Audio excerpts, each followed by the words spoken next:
Ladies and gentlemen, it is I, it is he, it is me, as Superfan would call me, the Druish Princess Etep P Double D, right here with you. Hail and welcome, everybody. The chat is going already. I'm sorry we started late. I literally just finished watching They/Them, and I have a graphic to put on screen when we talk about that one.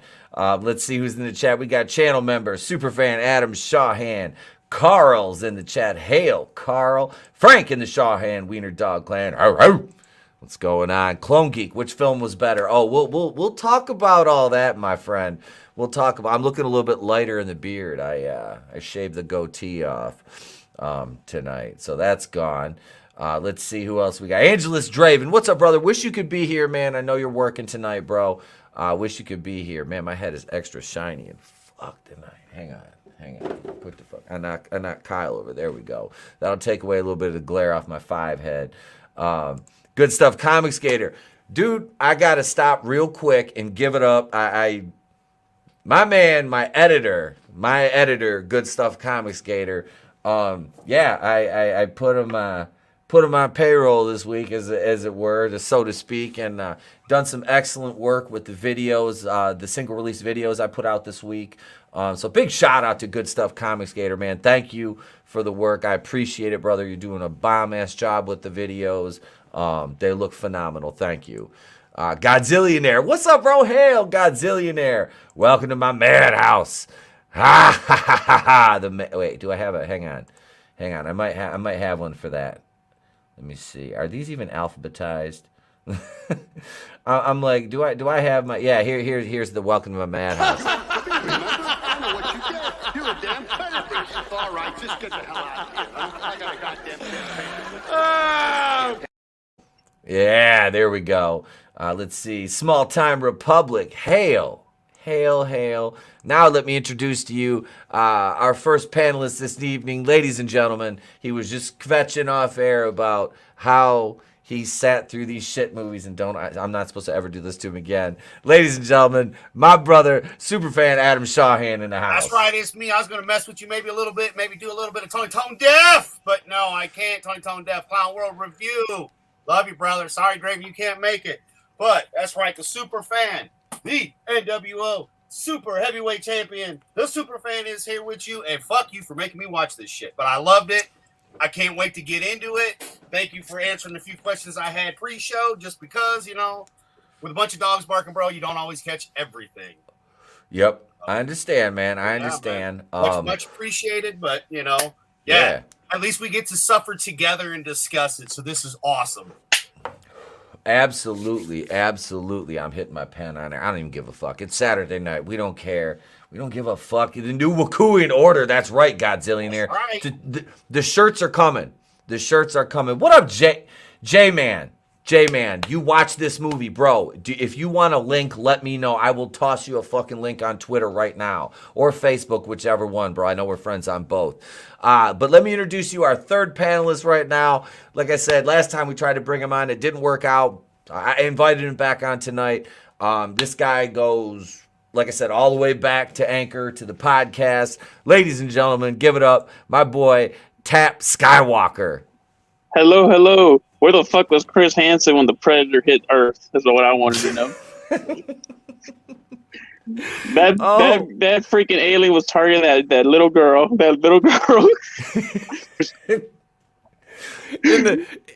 the first movie, at least he left a woman alone, right? Right. Shit. He was going after grown ass men. This one's like, nah, I'm gonna pick on this little ass girl. And that whole movie was ridiculous. Like, I swear, if it was 40 minutes long, it'd have been all right. But, like, the whole backstory that we didn't need, and then, yeah. There's a lot of fat that could have been trimmed, too. Plus, that girl really didn't look Native American. I'm not trying to be a dick, but, nah, man. No, I thought it was that chick from Parks and Rec, the one with the yeah! Aubrey Plaza. There we go. That was her name. Yeah. Hail, I just threw you a link, brother. Hail, Frankie knows what is going on, my man. No, Amber Midthunder's not Comanche. Now, a lot of the actors and actresses She's Crow. That bitch is Sitting Bull, man. Come on. Right. It was like, okay, so I was like, she's all right. First of all, let's get this out of the way. She's a good looking woman. And she's a good looking woman. I don't know anything about. I looked up I looked her up just to see like, okay, who is this? Because I didn't know who the fuck Amber Midthunder was. I guess she was in some sci-fi or action show before. I don't know what it was. I can't remember because I'd never even fucking heard of it. So I had no idea who she was. I came into this. And what was her Indian name running? Scared. No, it's running stupid. Okay, so let me start off by I can saying, do anything. I can do anything better than you. No, you exactly. can't. Yes, I Yep. can. Well, hold on though. Think about it though. They did do the backstory, which was long to prove she's not a Mary Sue, but she's still a Mary Sue. Yeah. Yes. All right. Let me Legion. That's the show. Small Time. Thank you. Small Time Republic. Legion.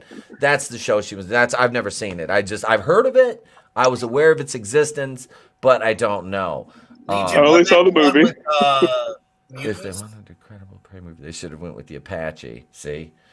Yeah. Tina Bojan, emotionally unstable, amphetamine. Do you want a link? Let me know if you want a link, Tina. I will throw you a link too, girl. We need some female representation. You get a link, and you get a link, and you get a link. Everybody gets a link.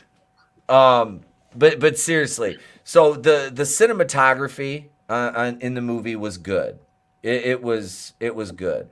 No, the Comanche didn't have female hunters and shit. They were like gatherers. But like the cinematography was good. I thought them using actual Comanche Indians it was a nice touch to it. It gave it a nice touch. And let me introduce another panelist here. Vinny's with us. What's up, bro? Welcome, What up, bro? Vinny. Yeah, Good I to lost see track. you, man. Lost track of the What's time. up? What did I miss, It's okay. fellas? How we doing, super fam? Talking about Aubrey Plaza. Yeah. Vinny, I don't know if you've ever met Tap before. He tried to come on with us a couple weeks ago, but his connection wasn't holding up. So I don't know if y'all have ever met. He was trying. Yeah. Yep. Yeah, trying. Ugh, that was miserable. That was horrible. I just finally gave up that night. Well, nice Tina. to meet you. Have a great night, Tina. Love you. Hello, Get some chat. rest if you need it. Oh, have a good night, Tina. You rock. Thank you for all the support. But so we're talking about Prey first. I figured we'd talk about that first. Yeah. Okay, so I said the wait. Godzillionaire, legitimate question: did Native Americans domesticate dogs for hunting? I believe they did. I believe they did. I don't think that's far fetched. I really don't. Hail, brightest day. What's going on? Oh shit! Hang on, we got dog didn't die. Hail, Yo. That's all channel I member. Yep. Let me add in our fifth guest, ladies and gentlemen. J-Man, what's going on, bro? Welcome. Hey, can you hear me okay? How's my audio? You sound good, brother. All right. Hey, G-Man. I can't stay too long. I just got back from like a long day with my niece and nephew, and they tired the crap out. I'm an old man. I'm 45. You ain't that much older than me, brother. Right. But yeah, so Hail the Day got Outlaw. What's up, Doc? Welcome, man. Welcome. What up? So, all right. Yeah. Prey. Cinematography wise, I thought it was good. Using the Comanche, the actual Comanche, was a nice touch. I thought like the setup for their their area where they were living, their settlement area was nice. Hold on. Which version did you watch it in? Did you watch it English or Comanche dubbed? I watch it in English. I think it's better in Comanche dubbed. Really? Yep. Because Okay. I got thrown out of the movie on the first go. I got thrown out of the movie a little bit because she's like talking like a California person. It didn't sound like a Native American. She didn't even do an Yeah, accent. her English was way too good. That's funny. I kept thinking to myself as I was watching, like, man, I think this would have been a lot better movie if it was in actual Comanche, not English, because I would hear him say a few phrases. I didn't realize it was a dub. Yeah. I think that's the best way to watch it. Okay. Like that being said, like I understand what they were doing. They were, as they're talking to one another, it's supposed to be in Comanche, but for us, it's English. Fine. I get it. But again, I did enjoy this movie. Everyone's screaming at the top of the fucking mountain. It's woke. It's blah blah blah. No, it wasn't. It's the same energy, the same type of lead as Ellen Ripley. That I got the same fucking vibes. So you could apply it to that. She got her ass handed to her a couple of times. She did not go toe to toe with the Predator, so to speak. Are we doing spoilers in this? I don't. Yeah, it's full on. It's full on. All right, it's full on. I was confused because when she was stuck in the trap, like it's like she got no leg damage, yo. That's the only bitch I had throughout the majority of it. Yeah, because it did seem very woke, Vinny. You're right. Yep. But the backstory that really didn't help. It shows character development. Yeah. So, like, I mean, I watched it. It wasn't the worst Predator ever by any means. No. I just didn't like the bit at the very end with the gun. Right. That kind of pissed me off. off. All right, hold on one sec. I did see the bear trap situation. It's a quick miss if you're not looking. It caught the knife that's on her foot. She's got a dagger on there. So the most of that was it was on there. Remember, I got one eye, Vinny, and ETEP knows. I mean, I didn't see it. That's why I asked. I'm like, that was the problem I had was. Usually when those catch you, man, you ain't moving, yo. And that's where the cut on her ankle came from, was the pressure from the knife. Okay, well, thank you for explaining that, gentlemen, because I missed that part. It went by kind of quick. Mm-hmm. See, I thought the movie kind of shit the bed about hour and 10 minutes in. When she beats old boy with the fucking headdress, who's like, this motherfucker's like a badass, right? And she just like handles him. And then when she kills like 15 European, I'm like, maybe 2 or 3 of them, like I can see. I'm just like, bitch, you're sliding around. I'm like, come on, man. Like, sliding like it's Call of Duty. Yeah, that like, I'm not saying the movie's woke. I'm just saying like, it really ain't that good either. It took me out at that part. Like, her brother to me, I'm like, okay, and Vinny, we talked about this in the chat earlier about her brother and her. Like, if they would have worked in tandem more, to me, it would have made a little more sense. Because he basically softened the motherfucker up. Yeah, he did all the legwork. But and the whole sequence before that with all the Frenchies. So she wasn't getting this guy fresh, first of all. Going back for a second, the one with the headdresses, all those other ones, from what I understood watching that movie, and because they are pretty scrawny, they're like late teens, early 20s, and they're just making their bones. So like they didn't even have any big kills yet. That's what that whole beginning sequence was. The mountain line. Right. So they're inexperienced. So to see how they're acting too, they're acting like dumb teenagers towards her. So the way that I saw it like that, like, yeah, it's believable. She'd be training more with her brother. She'd be able to, throw down a bit. But again, look how fast they did take her out. One guy he pushed her and then he, turned around, bam, right in the face. Yeah, that parkour is not going to help all the time, guys. Yeah. No, of course not. I did. I just got like I said, I didn't think it was woke, but I just got like I wrote, my wife was even like, she kind of sat there, she's like, especially when she was fighting all those dudes, she's killing them. She goes, and she enjoyed the movie more than I did, and she was just like, yeah, well, they stretched, just shaking her fucking head. I'm like, up until that point, we never saw her succeed in any sort of battle. Like, I think this is a very lazy script, man. Like, that's it. Everything happens because the script needs it to happen at this point. So it's like, oh, she needs to fight, but we haven't seen her accomplish anything of meaning, right? In terms of battle. So her first time out, she's able to beat everybody up. The Predator lands. Doesn't it need a breathing apparatus? They did in the other movies. It's like, it's just laziness, and it's like, well. And then also, she was fighting French. Ain't nothing new. That's what I said. I was like, I didn't mind her killing him. I mean, I guess they're French. I'm like, whatever. I'm just kidding.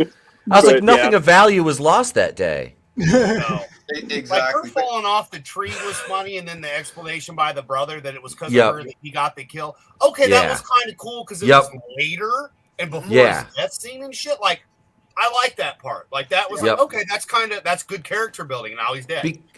And speaking of that lion scene, which was really cool, I was like right there. I was with her. I'm like, girl, I am with you. Like, are you gonna fucking be a badass and like kill this lion like on this tree branch without falling off? And spoiler alert, head injury.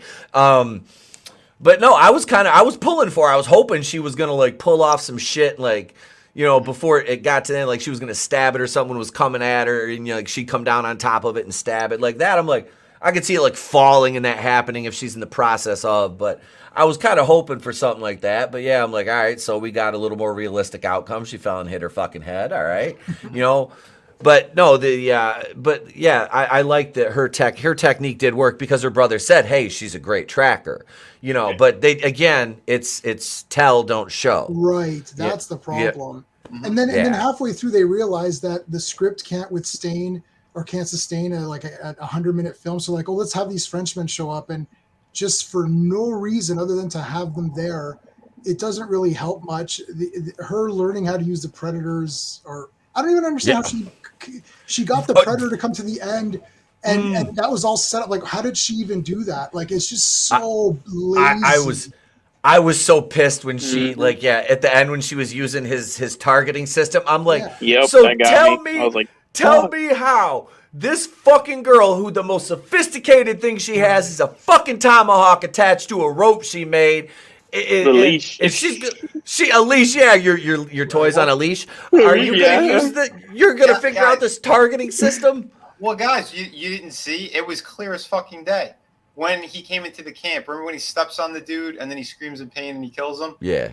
She was looking at when he pulled out his that gun that had the floating spike on it, and she saw what happened with it. So that's where she learned it from. She didn't operate his mask on any level. She knew he was going to pull out his gun. But like, how did she get him to go right where she set up the mask? It was a little weird. Like, it made more sense in Predator 1 with Schwarzenegger, being a tactical guy and stuff, and he knows about the predator. He knows how it sees. He was able to cover himself in the mud and all that. I just feel like this movie was lazy. And even when the guys beat her up, like she comes back and then the men just beat her up. I don't even understand what happened. They're like, let's go home, and they start beating her up. I'm thinking, why is this even happening? I think at some point, we need to show that she's just as good as they are. So let's have them randomly attack her for no apparent reason. I agree with you there. But I was like, what's going on? But in the beginning, they established that too. They didn't want her there to begin with. It's the brother who they respected. He wasn't there. So they're all right. We'll unless you chalk it up to, she fought him, but they didn't really at first want to beat on her hard because, that was the brother, that was the sister. But then, once she really started making him bleed, they're like, okay, let's just beat the shit out of her a little. Damn right. Screw this. Like, listen, get back in the kitchen. We're hungry. Right? I was like, picking them berries. I bet you she's the best sandwich maker there. What is she doing out of camp? Well, yeah, she's such a great tracker, right? That's kind of their explanation of why she was able to do everything. As you said, Vinny, because she was. I did catch that. She was like eyeballing the shit out of everything he did. Oh, yeah. So I caught that. Yeah. So I'm like, okay, lazy writing, but okay, let's see where it goes. My thing is, he looked right at it, the laser thing. It reminded me of Arnold big time with the, cutting the tree and the leaves and the helmet in the center. And he had a backup though, because in Predator 1, the Predator didn't trip the first wire, and he actually anticipated that it would come around him if it did notice it. It was just more. There was just more thought put. I don't think this is like a woke garbage, movie. No, it's like a 5 out of 10. Like by my rating, it's like it's okay. Yep. Like you can watch and be like, yeah, that was all right. Cinematography was, I think you mentioned that. Like, pretty cool. Oh, there's a lot of beautiful shots in there. I just think the Predators, like, if highly trained mercenaries who are quote unquote the best there is, as per Carl Weathers in the first movie, can barely even get any wounds on this thing, they all get eliminated. And then in part 2, they're ready for it. They've got a government agency behind them. They've got tech. Yep. They know how it sees. They know about its weaponry. Those guys all fail. And it's like, and then I guess in the third one is those killers and crazy guys. They all get killed. Yeah. It just feels like this Predator should have annihilated everybody. Like I don't think they convinced me that the Predator wouldn't have killed everybody very easily. By the time the Comanche even figure out how the Predator works, I think they would have been dead. I just don't. someone in the comments or someone somewhere on Facebook said it's like Ewoks versus Predator. It's like, Yeah. I think that this Predator got real stupid at the end. Because like at least like look at in the first one, the final battle, well, Arnie, he's waiting in the tree. The Predator, he sort of comes in real sneaky, Predator, and but then this one, he sort of just shows up like, okay, where's this bitch at? Just out there in the open. He didn't even like try to really sneak in. Like I feel like the Predator in the first one did it better. Like I'm gonna be real cautious when I go in here. No, the first one's a masterpiece. There's no doubt about that. Every aspect of that, from the story that they had, the military section, how Dylan was fucking them all over, tricking them to get, to do the dirty work that, he wanted, and then you have the element of the Predator. Like the Predator, we don't see him until halfway through the fucking movie. They did it smart. The pacing was fantastic. Everything was brilliant in there. This one, yes, it had some issues here and there, but I think people went way too fucking hard on it. I heard someone said that, oh yeah, all the Comanche were hunting him. No, they weren't. None of them. Not all of them. None of them even believed he existed. They didn't even believe her. Exactly. The brother and her at one point, but the brother didn't know until he was captured and tied to a fucking tree. So again, I was rooting for that bear, dude. I was rooting for that bear. Fucking bear was right. That bear got a good chunk too. Awesome. Yeah, he did. Yep. That was fantastic. I was gonna say, like, there was a couple times the CG with the bear looked wonky as fuck. When it stood up on its hind legs when she was looking down the hill at it, like it did, because there was other scenes. Scarred. It looked good at like in a few of the scenes I'm looking at going like this is good CG, like for what was, I mean, probably not too high of a budget movie. I'll have to look it up what the budget was for this. Budget. Yeah, it wasn't too high. It was definitely a higher budget than them, but we'll get to that dumpster fire later. No, this that was my only issue with the CG, really, was right there. I thought all the Predator effects looked good, but I think J-Man brought it up about him not having a breathing apparatus. Yeah. That because it's like, okay, so this is before the first one. So we're taking it, this is the first time they've ever been to Earth. Right. So how would they know that you wouldn't need your a breathing apparatus or something because you're going into a different atmosphere? You're obviously that evolved that you have interstellar travel, yet and they would like do some scanning, say, "Oh, I wonder how the air is on this planet." Right? Well, I'd say too that there are some differences, and I'm not as nitpicky when it comes to the breathing shit, because even in the first one, he takes off his mask. He doesn't even use the side one, nothing. It's the second one where he had the little breathing apparatus afterwards. He put on. He was heavily wounded on that one. By that time, he was real heavily wounded. And he's like, "Oh fuck!" No, he definitely. I need some cocaine. But going back to the first movie, like when he took his mask off and shit, like he was fine. So I'm not gonna go too crazy with that stuff. But like with this guy, his design, it looks like it was more of that second type, like the one that was in Predators, the Rodriguez one. Because his face was not the same design. His face was more of the design of those slightly bigger ones. So I don't know, again, how much lore they're keeping in and all connected. But I think maybe that's the reason why. Maybe he's a slightly stronger when it comes to that type of shit. But either way, like possible. Sorry. No, I was going to say it's possible that. Oh, okay, sorry. Vinny, go. I was just gonna say his design was still pretty cool. When the mask came off, though, I'm not crazy about the the bigger eyes and that bigger brow. I prefer the original look for the character. Yeah. Go ahead, man. Yeah. Yeah, I was just gonna say it's possible that maybe in the first one he was able to hold his breath. I think when he removed his mask and all that, I think that was like he's like, okay, this character Dutch is so formidable that now I'm living. Like, this is me alive at this point. Yep. Prior to that, I was just kind of hunting, and it was like, okay, it was a nice little sport, but now I found a challenge, and he's like, okay, F this. I'm ready to go, and we're going to do this now to the death. And that's why he even laughs. He's like, all right, you know what? You got me, but I got you too, because you're done. And I think that was like his sort of sense of like, of a challenge. Like, yeah, now it's like, okay, I'm going toe to toe with this guy. And I don't know.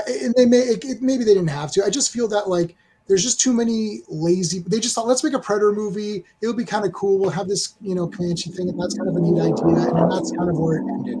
They didn't really, like we didn't have memorable characters. Like even you remember everybody from part 1 and 2, and there's memorable characters in part 3, like except for the girl and the brother. Everyone else was like, where was the big, huge Comanche guy who's like a big, beefed up muscle guy's like, I'm gonna kill this thing, or like, give me a variety with the minigun and shit. Yeah, we didn't have that in this one. We ain't no minigun. Of course, it was terrible. You could have had a guy that had like a bunch of tomahawks, like he was like the tomahawk. Right. Guy. They could have. Too bad Sonny's dead, right? You could have made a cameo. I would agree with you on that, except for the one thing that, again, they were showing the younger ones that are just making their bones. So that could have been like the little group. Yeah, like that whole little group. Them. Yeah, they went after the Predator. Yeah. Oh, sorry. Wait, I don't think they wanted to waste time on those secondary characters for that reason. Like, and I get it too. Like with the original movie, we cared about all of them. Everyone had a little bit of something in it. Even like Shane Black, just a couple of comedic lines in there between him and the Indian dude. But it's like everyone Big had pussy. a little bit. This one. But with this one, I hated the other group. Like, I think they made that. They went too hard in the paint with that one. They shouldn't have made those guys that hateable right from the get-go. Because then when they died, it's like, I just want to see them get slaughtered. And the way he did it was fantastic. I love how he like fucking dissected them. Every scene with the Predator, I absolutely enjoyed. But I agree. Like again, that if you're gonna get more of the Comanche, who were gonna be like the stronger warriors, I would understand. Like, get a bigger guy in there with the big tomahawk. Yeah. Try to have him go toe to toe. But that's not the story they were telling. That's why it's the only thing like I would disagree with you on that, because it was like the younger dumb ones. So for what it was, I get it. I'm fine with that. But if it was going to be more impactful and more of the tribe actually knew that this thing was alive and then they were going to hunt them, yes, you could have gone into a different direction completely. I think it's just more exciting if you have more like. The story they told wasn't the exciting story I wanted. Like if someone told me this concept, I thought, oh, this is interesting. What can they do? And it's like, well, it'll just be the younglings who suck. And it's like, okay, well, would the Predator even bother killing them at this point? Because they're so he wants sport. Right. And maybe he underestimated the girl and that was his downfall. And he's a young Predator. He didn't really, take her seriously, which that was the point of the movie. No one took her seriously. I understand the messages and the themes that they're going for, but it's not presented in an exciting way. It's fucking Predator. Like what the hell? Right. Like come on. Make this shit over the top. Make it crazy. Like I want to be like, you walk out, you're like, God damn, that was awesome. I gotta watch that again right now. Like, you walked out, you're like, that was an interesting movie. It had some good themes. It's like, well, okay. See, and again, it depends what type of stuff you want to, because I know like those other movies, those last couple were shit, and that was it. They were just putting action, boom, boom, boom, and to me it was gross. So when I saw this, it's like this was more refreshing in a way. That's why I put it as third. It's third best out of the franchise. That for me, that's where it is, and it's close to number 2. I still love Danny Glover, and everything they did in there was still fucking great, even the silly shit. But it was entertaining as hell. But I still think it's strong enough for the series, and I was cool with it because it was a smaller movie, it was a smaller scale, and I think it brought a little bit something special back to the Predator itself. That's me just personally. Again, I'm not going hard for it, but I'm just saying like how I approached it when I saw it. Because I know everyone's right away, they're screaming everywhere on Facebook. It's going to be woke, and months beforehand. To me, it's like, dude, fucking. When I saw the trailer, I'm like, not that bad. I'm interested. Saw it, went in with kind of a clean head, a little bit leaning towards it might suck, but as it's going on, that's why I was enjoying it. But again, I think some people are just going way too fucking hard and just making. People are jaded. They're sort of looking for things now because they've been beaten up so much over this stuff. And they don't know what woke is anymore either, though. If you think about it, dude, you're right. Yeah. Well, like I said, if everything is woke, nothing is woke. Right. Yeah. So, But then you can go back and watch old movies and do the same shit. Like anything that has a strong female lead, you go, oh, that was woke. There's no way a fucking female could have done that. Like, you could really dissect the shit out of everything if you want to. If you're looking for it, you're sure as shit gonna find it. You know? Well, Lando Calrissian is woke because in Empire, somebody told Lucas, hey, you don't have any black characters. So he created Lando Calrissian. Yeah. So just because they're creating it for diversity doesn't automatically mean it's bad, but it doesn't automatically mean it's good either. Right. It's all in the nuance of the writing. It's all in that presentation, how it's delivered. Yep. Everybody here, has everybody here seen the other Predator? I haven't seen the other Predator movie. I think the last Predator movie I saw was Alien versus Predator. Well, those second those don't even count. The you've got Predator, Predator 2, Predators in 2010. That's the Adrian Brody, and then the 2018. All right, the Predator, right? The one with the autistic. The Predator. I said it already. Autistic Predator. Those two I haven't. Yeah, I've seen all the original, and then now this. So I'm only down. Do I really need to watch the other two, or were they that bad, man? Oh god, the one with Adrian Brody, brutal. The one with Adrian Brody. There's a handful of kind of cool visuals because it's a that samurai. one's not so bad. Yeah, there's a samurai that has a fight with one of the predators, but that movie sucked ass. I still thought it was fucking ridiculous, to be honest. And Adrian Brody is the most bitch-made actor on the planet.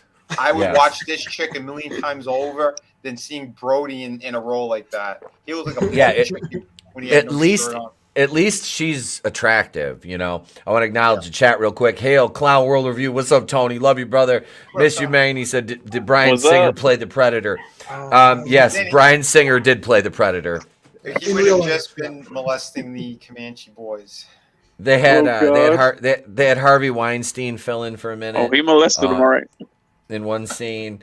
Let's see. Frankie Noah said, my take. She was cute. The Predator ugly. Action was good. It was acceptable.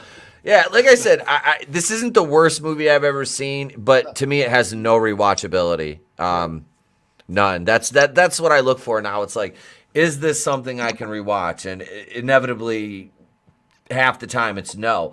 And it was like, okay, it was content. That's basically the way I looked at that.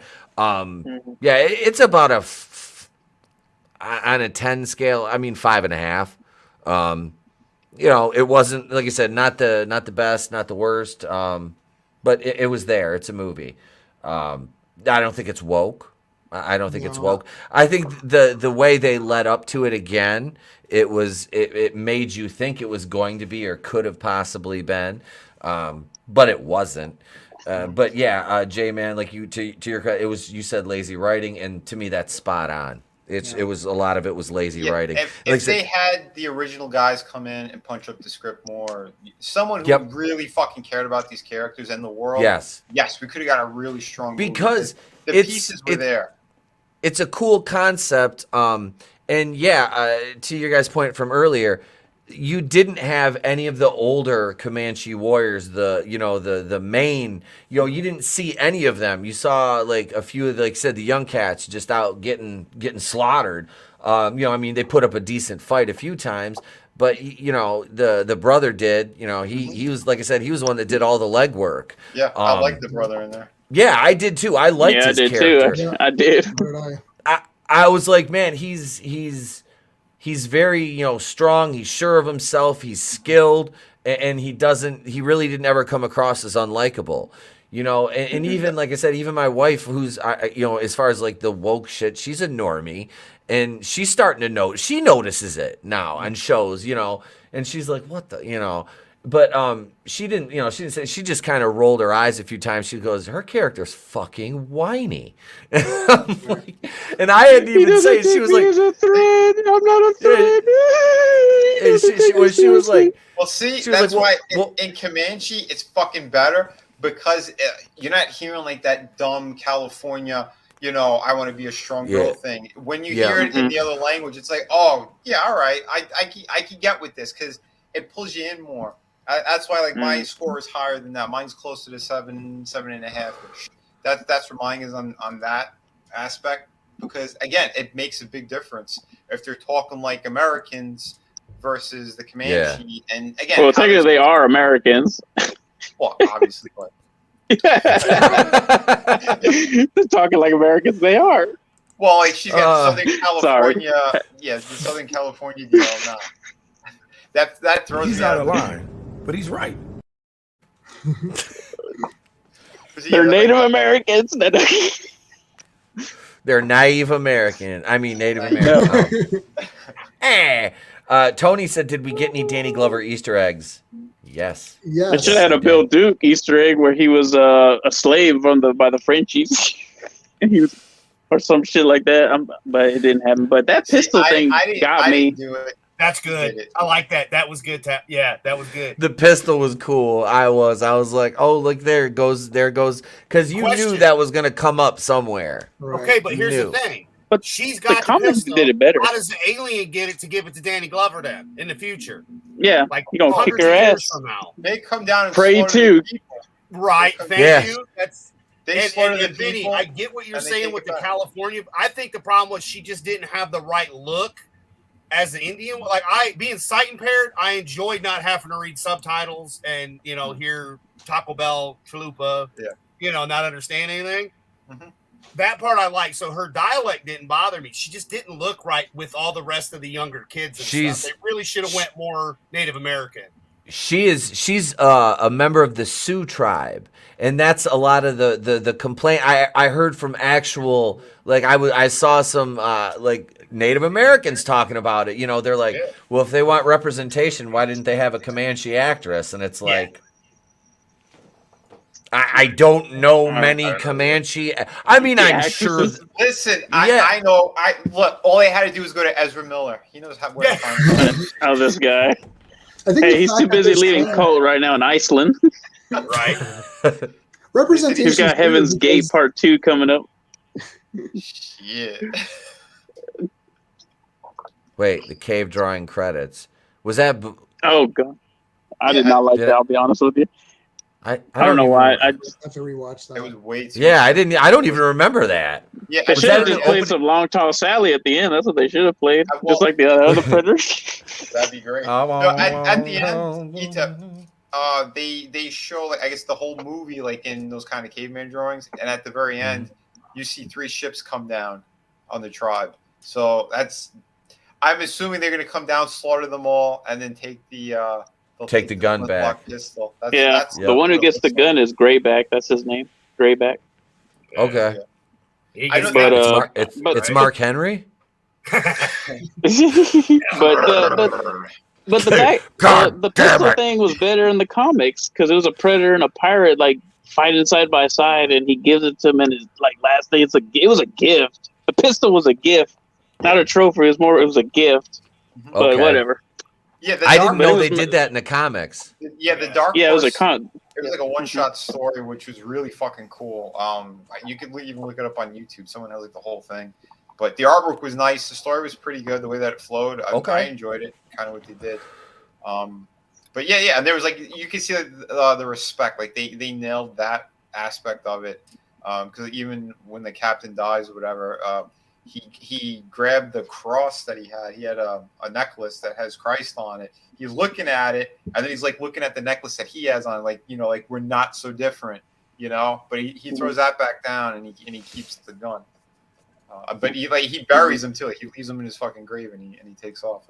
He showed him respect. Yeah. Hail Brutal Morning. And then too, I think he did more shit. Oh, sorry. No, you're fine. I was just gonna say Hail Brutal was just stopping through to show some love. Hail Brutal Morningwood, the best name on YouTube. Oh yeah. Hail, brother. What if the movie was silent? What if it had no we didn't have any dialogue? It was just them using signals, and that would have been better. I would have been good with that. I would have been. I would have been good with that. Honestly, it's Comanche with subtitles. You're golden. It's like Apocalypse. Do they have? Apocalypse. I was gonna. That movie was fucking fantastic. Dude, that movie was amazing. Holy shit. I need to buy that on Blu-ray. Yes, you do. It's amazing on Blu-ray. I was going to say, I have it on a burned DVD from 2009, I think, or whatever, when it came out. Which movie? Because I got Apocalypto. Mel Gibson. Apocalypto. Yep. Yeah, Mel Gibson was a Mayan warrior, right? He was hunting down other little tribes, right? Mel Gibson. Mel Gibson was like, we was Mayans and shit. Yep. Last of the Mohican style. Yep. Exactly. All right, guys, I gotta get going. Hey, J Man, Take it easy. here, hang on real quick. Tell the chat where they can find you, brother.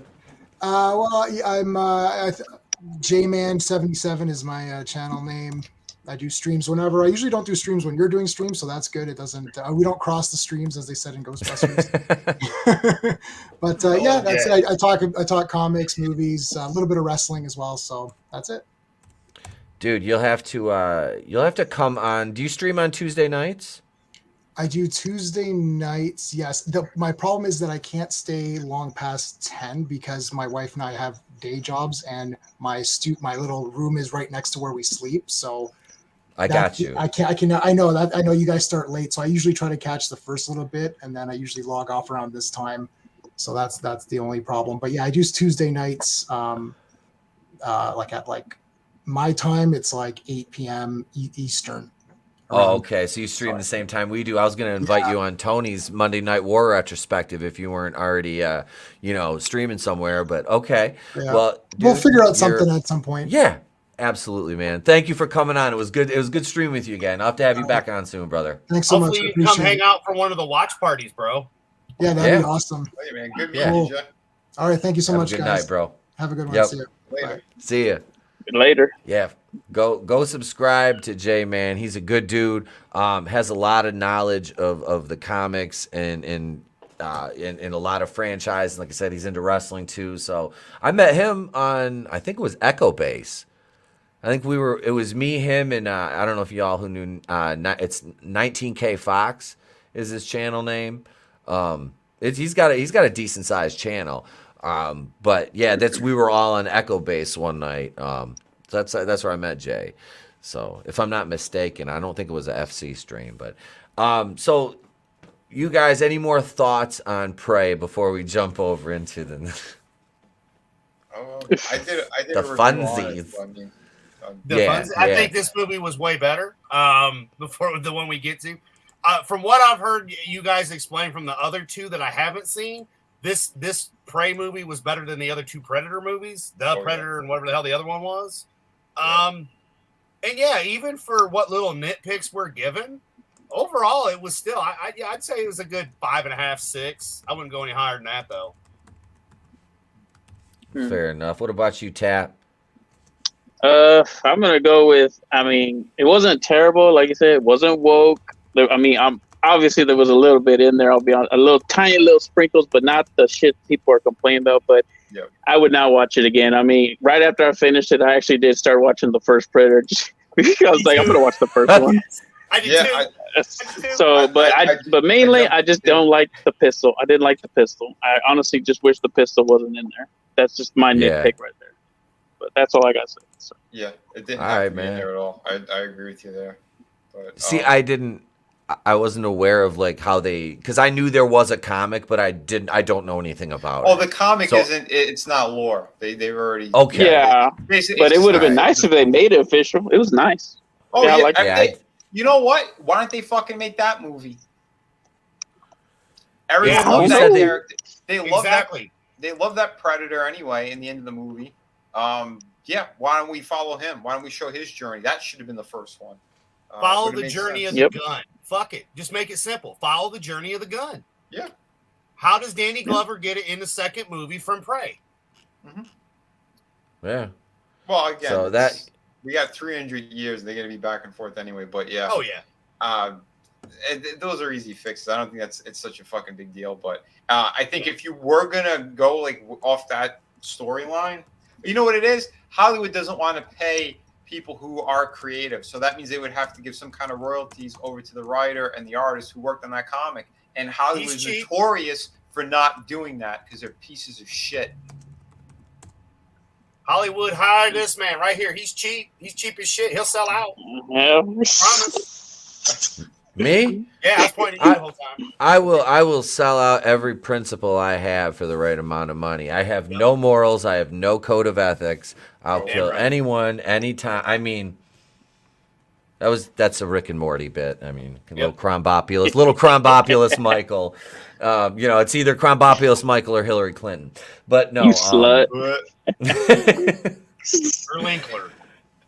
Oh shit! No, This movie wasn't terrible. Like I said, out of the Predator, the ones that count, this was definitely better than the 2010 with Adrian Brody.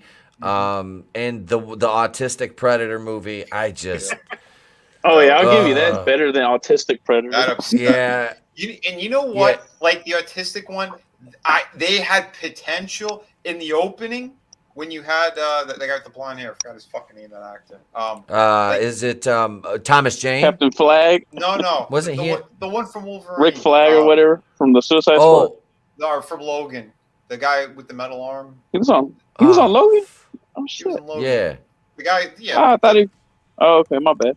Yeah, the guy with the blonde hair. Tom Jane was in it too, but he was the father to the autistic kid, the guy with the blonde hair. Anyway, what they did with him, kind of made sense. Like that opening was pretty cool. That Predator was good. But yeah, they should have followed that story. I would have preferred if they stayed in the jungle and a little bit of a throwback to the original and stay kind of in that realm. What they ended up doing was very fucking dumb. And I didn't like that shit where now they're taking people's, old animals' DNA and fucking trying to make a super predator. Like that was so retarded. Yeah. That was Iron Man Predator. Iron Man. It's Riri Predator. Like I said, that was shit. God. I'd put Predator number 1, number 2, and then Prey in that order. Yep. I can jive. I can go with that. I agree. Wait, Chris Hansen versus the Predator. Yep. Oh, he may ask too. Man, that fight would be over in a few minutes. He'd be like, "Sit down. Come on, sit down for me for a second. What are you doing?" Predator's like, like what the fuck? Look at he ain't got a gun, so he ain't gonna attack him because he don't carry a gun. I ain't seen him with no weapons. He's just gonna use his words. He's just like, okay, I'll sit down. Manliness and motivation says allegedly in Minecraft, I'd kill every one of you for Haley Atwell. Oh, where'd that come from? Okay. Because I said I'd sell out my morals. I'd sell out it, for my. I have no morals, no code of ethics. I'll kill anyone, anytime. So he said I'd kill every one of you for Haley Atwell. Well, yeah, I met her. Yeah, I'd kill people. Yeah, man. It things like defo. Still, Yeah, I'll be safe for Mickey James. Allegedly in Minecraft. Allegedly in Minecraft, kill somebody for that. But I have, God, I got it. Let me thank the channel members, and we're gonna transition into. This is a good segue. We're gonna transition into they them. Do you see what did you see what I did there? Do you see what I did? We're gonna transition into they them. 'Cause it's about the gays, bud. The following announcement has been paid for by the New World Order.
Up into the ring in just a moment or two for more exciting fucking action. I want to acknowledge Frankie's comment because I almost spit my water onto my fucking keyboard. Oh my god. Comanche girls. Have a seat, Predator. You came here to see a 15-year-old Comanche girl. Why don't you sit down? What's in the bag? He wanted a Pocahontas. He was gonna poke a hot ass. Predator, why do you have vodka? Why do you have vodka and duct tape, Predator? Yeah, we have the transcripts of your emails. You have back a and click, forth. click. What were you trying to say here, and why did you bring those toys? Tony, I've always wanted to see Kevin Bacon bang a non-binary. He would really be footloose if he did that. What? Yeah, he would. So this is What did you watch? This is they them. It was about Mike Pence's gay conversion camp, and I live in Indiana. He's not lying. He ain't wrong, and he's right. Holy shit! No, so Kevin Bacon is the head of this camp, and yeah, Mike Pence? convert. He may as well have been. He might as well have been. It sure Might reminded as me well of have it, been dude. Mike Pence. Like your joke when I watched this shit movie, your joke landed like big time through the whole damn movie. God damn it! Whoopsie, wrong I button. closed the wrong tab. I've only seen the trailer. I had no idea it had anything to do with Mike. No, it I really liked didn't Kevin have anything to Bacon's do with Mike performance Pence. in this movie, though. I really. I mean, liked I'm how Mike, he but I meant opened. the conversion camp you were talking about. Oh, sorry. Yeah.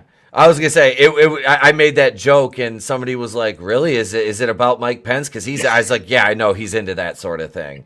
Yeah. You know, Right, like with the he's guy. so He endorses it. Yes. he's so deep in the closet. You know, like I said, he won't go meet with women. You know, because he doesn't want anybody to think he's having an affair, but nobody suspects him of being. He's hiding it. But no, so He's this movie. Yeah. I tell you, boy, you don't want to be on them gay. Yeah. Oh God. Yeah. So Kevin Bacon, like, Jesus, this movie was it was like nothing happened. Like literally nothing fucking happened. That's I like the beginning. Did you like the beginning at all? Because I kind of like how it started, how we started off. I like the beginning. Can I get a synopsis? I haven't seen the movie. Okay, so a bunch of you have your gays, your lesbians, your trans, non-binary. They go to a conversion camp run by Kevin Bacon, his wife, who's a therapist. And they have like their male athletic director, and his wife does like the inside kind of stuff, crafts and stuff like that. And then you've got like the nurse there, and then one caretaker, and so these kids, they come there for a week, no cell phones, they're not supposed to have any drugs or anything like that. No internet. And, no internet, nothing. So immediately there's fucking a kid. Shenanigans going on. Well, yeah, shenanigans ensue later, and it's like I might as well just watch Sleepaway Camp again, but at least they didn't show any dong in this. Yeah, the lesbian scene was very tasteful, and even the gay male scene wasn't the worst that we've seen on film. Wait, they literally. Tell me more about the lesbian scene. Okay, so the lesbians. So get this. When it comes, because there's an Asian lesbian, and she has her hair painted like Terry Taylor, the Red Rooster, and it's like it's half the head is shaved and it's Karened over. You know what I mean? It's literally red, like a red flag. So she's sitting there, right, and she's talking to the other lesbian. I'm like, boy, Stephen Yeun must be really hard up for work. And my wife just starts fucking laughing. Oh my God. And I'm like, I'm so glad you got that. I wanted to land that because I was gonna use that tonight on the show, but no. But yeah, the blonde lesbian. Now she was hot, and she of course hooks up with this weird looking like. So one was hot and one was. She was Asian. Yeah. She wasn't bad looking for a female, and what she was as a lesbian, she would have fit right in Gotham. Just saying. Yep. This sounds like Sleepaway Camp 3. It could have been, J-Man. It could have been, brother. But so you take like Adam, the beginning was when the chick blew out the tire on the road. Yeah, I love that, man, because like the way that this opened, dude, that opened, it was actually cool. What's going on? Yeah. And then when you see the tracks in the road, and then like they're scared to death of the what was it, a deer or something, and they run in the car and then get got. Oh man, I loved it. Like that was classic horror, but it was with that suspense twist because you weren't expecting. I wasn't expecting it anyway. Yep. It was kind of cool because like she gets a flat tire that's out in the middle of nowhere, and you figure she's on the way to this camp, and she gets out and goes around to look, and she like looks and sees that there's fucking spike strips on the road. Like somebody just had spike strips there. And so she panics, no cell phone, gets in her car, hits the brakes, and sees she see the axe in the background, like in the rear view mirror, and then like disappeared. And the dumb bitch just okay, you're on flat tires, right? She goes to start her car, and of course the obligatory oh shit, it won't start. And then they fade up to a top view because you see the axe hit the window once, and you see the blood splatter. Because this is a Blumhouse movie, so it was shot for between 10 to 15 million. Yeah, as soon as I saw Blumhouse, I'm like, oh yeah, this is gonna be a dumpster fire. I threw up in my mouth a little. Yeah, oh yeah. This was not as bad as the Blumhouse Fantasy Island. Well, yeah, this was worse than Fantasy Island. At least I had. At least I had, was it Lucy? The plane. Yeah, dude. Yeah, they replaced Ricardo Montalban with fucking what's his name, Michael Pena from Ant-Man. Yeah. I mean they're about the same size. There, but he's no Ricardo Montalban was welcome to Fantasy Island. He had that. Yeah, and then the plane. Tattoo. But I like Godzillionaires. Jason Voorhees. It was an Asian. It was an Asian Jason Voorhees. Yeah, Tattoo was an Asian in the Blumhouse version who had the word tattoo tattooed on him. Oh my god. And that's no fucking joke. And of course the black goo, brain power right there. The black goo that appeared in Black Christmas 2019, which is next to probably Mother and there's a couple other movies that are that, but Mother and then Black Christmas 2019 are probably two of the worst movies I've ever fucking watched. And the black goo is at the center of the plot in that, and it was the black goo in Fantasy Island. So it's like Blumhouse, I'm like, is there going to be black goo in this movie somewhere? I got the MCU. Their own MCU. Main villain's black goo. It's oil. It's the black. We talked about this years. It's like it's the Gooverse. It's the Blumhouse black Gooverse. Oh my god. But no, and so yeah, this is a Blumhouse movie, and I cringed immediately and just went, oh fuck, because I didn't know it was a Blumhouse. I can't remember if I read that anywhere or not. But yeah, it was terrible. So yeah, it's the shot was kind of cool though, because as he's hacking her through the window, hail indie wrestling aces. What's going on, brother? Welcome. And yes, Frankie, there was a camper. It was American Horror Story 1984, which was actually a really good fucking season. It was underrated. The alien black goo from X-Files. It probably is some tie-in there. Godzillionaire. The black goo turns into venom, but they can't do that because they get sued. So it's just black. They got the rights. Yeah. I am not venom. It's not venom. It's envy. They call him anti-venom. It's Morbius. Can't do that. It's Morbius.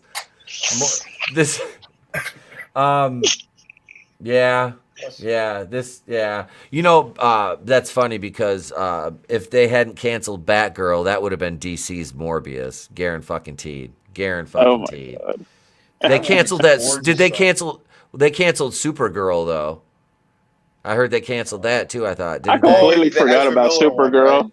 So they brought it up. Yeah, I forgot all about that. The Sasha Calais one, yeah. Mm-hmm.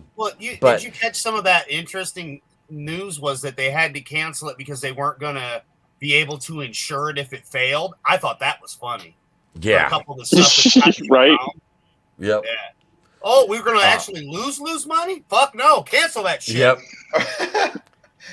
But they confirmed what's her name? Lady Gaga is the new Harley Quinn. Oh my god. In what? Yeah. The reboot of Suicide Suck Squad? No, the new Joker. I guess movie, Bradley I think. Cooper's gonna be Joker now. I hope that Joker movie don't get made. They should have just stopped with the last one because the last one was fine and just left it as a standalone. Yep. Yeah. You know what it is? You know what it is? It didn't need a sequel. Yeah, don't watch the sequel and just watch the first one. There you go. Yep. Yeah. Good. Yeah, just head canon. No, he don't even want to see it, man. You know it's bad when the dude behind me doesn't even want to see the damn film, okay? Just saying. He's like, no, one and done, son. Right. So we get the kill scene, and like it's actually cool because when he's hacking her, when the killer is hacking her through the window with the axe, it pans up to an upward shot and then cuts away, and you see the camp is like right on the other side of like a small like area of trees. Like you get the lake and then the dock, and then you see the main camp area. So this is happening like within like, the 5 mile, about a 5 mile, not 5 miles, but like probably about a 1 mile radius of where the camp is. Almost and made then it. and then the bus get, they get there, and it's like you get your cavalcade of characters. And it was like the one of them, like, they had a bunch of ancillary characters who literally did fucking nothing. Some of them didn't even have lines. They were just there. And none of them fucking died. Like none of them fucking died. I don't care. We're not gonna spend too much time with this one. But I thought they were going to, bro. I mean, I know. I was waiting for it. After we watch it, you get the fact that they're torturing these kids. Mentally, because they're fucking with them hardcore, and then when they're zapping them and shit, they're doing aversion therapy, and they're using electroshock, and like you find out later, the one, because there's a transformer that's a girl that is trying to be a guy, and you get the whole, which cabin do I go to? But notice the black girl didn't do that. Nope. Got busted in the girls' area with a penis, basically. Yep. In the shower. Overall, like some of the characters, I like the opening, how we started. I like when we get Kevin Bacon's opening lines. I can't make you not be gay. I just want you to be everything he said, and that is how we are, though. Let's be realistic. Yeah. None of us care who you're fucking, what you're fucking, and what you're doing. Just be a good person. That's it. That's all we do. But generally, we all want everybody to be happy too. So like at first you're like, okay, murder, happy spot. And I'm like, hey, I'm kind of digging the beginning of this movie. I'm like, all right. Mm-hmm. And then it kind of drops the ball eventually. But it felt very counsel-y and campy. And like you said, well, where's the pray the gay away? And I lost it. I'm thinking of you the whole time. Mike Pence. But he had the he had that whole like facade up, Yeah. And it was all an act. He's an old dog, Yeah. This is so-and-so, I helped him. He's no longer a fruit, Yep. Yeah, because he had... he don't wear Fruit-a-Looms no more. He wears Hanes. And they're not Hanes her way. No. They should have cast River Phoenix as Thomas Wayne. God damn it, Tony. Oh, my God. Yes, he did. He did. Here, that little freak in the water, though, that little pasty dude, I was like, dude, poor, Draven's not here, so I don't want to pick on him too much, but I was like, he'd be like, that dude's trying to be a vampire, or is he trying to be a zombie? Because that was one pasty-ass mofo. Yeah. Yeah, they have, like, pasty.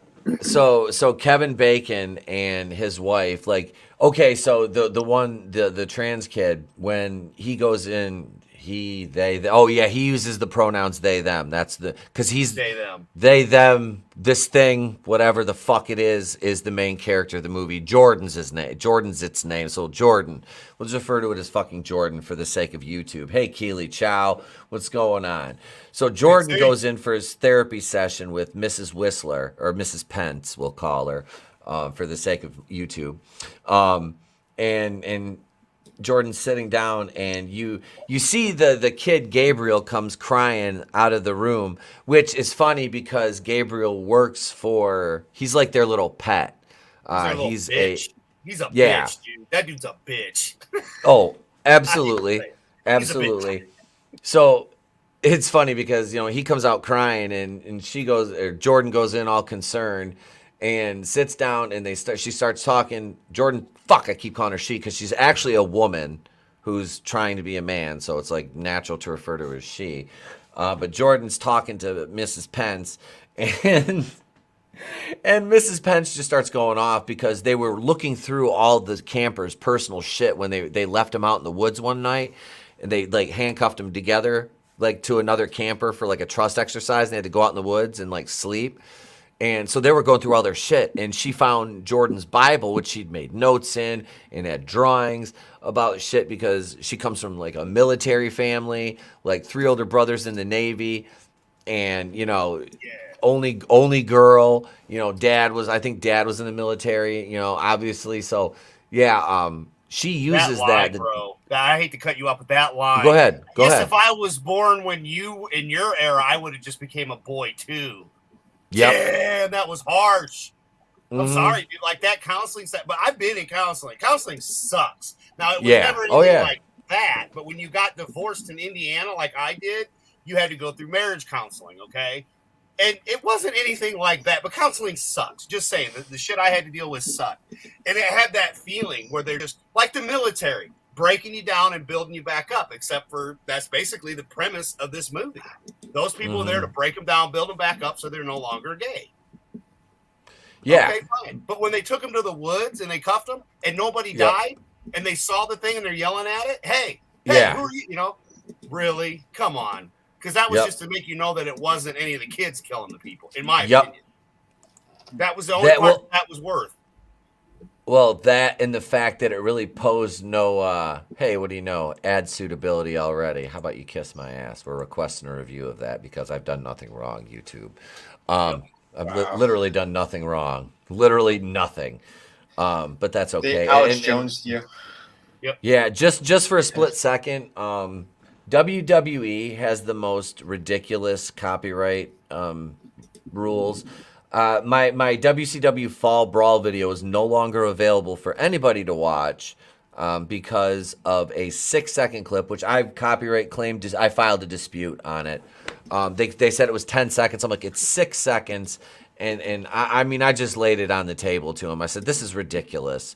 As a content creator, I said, I'm painting your product with a brush that comes from a place of love. I said, this is like my thing. I'm like, this was like my main period of being a wrestling fan was 95 to 01.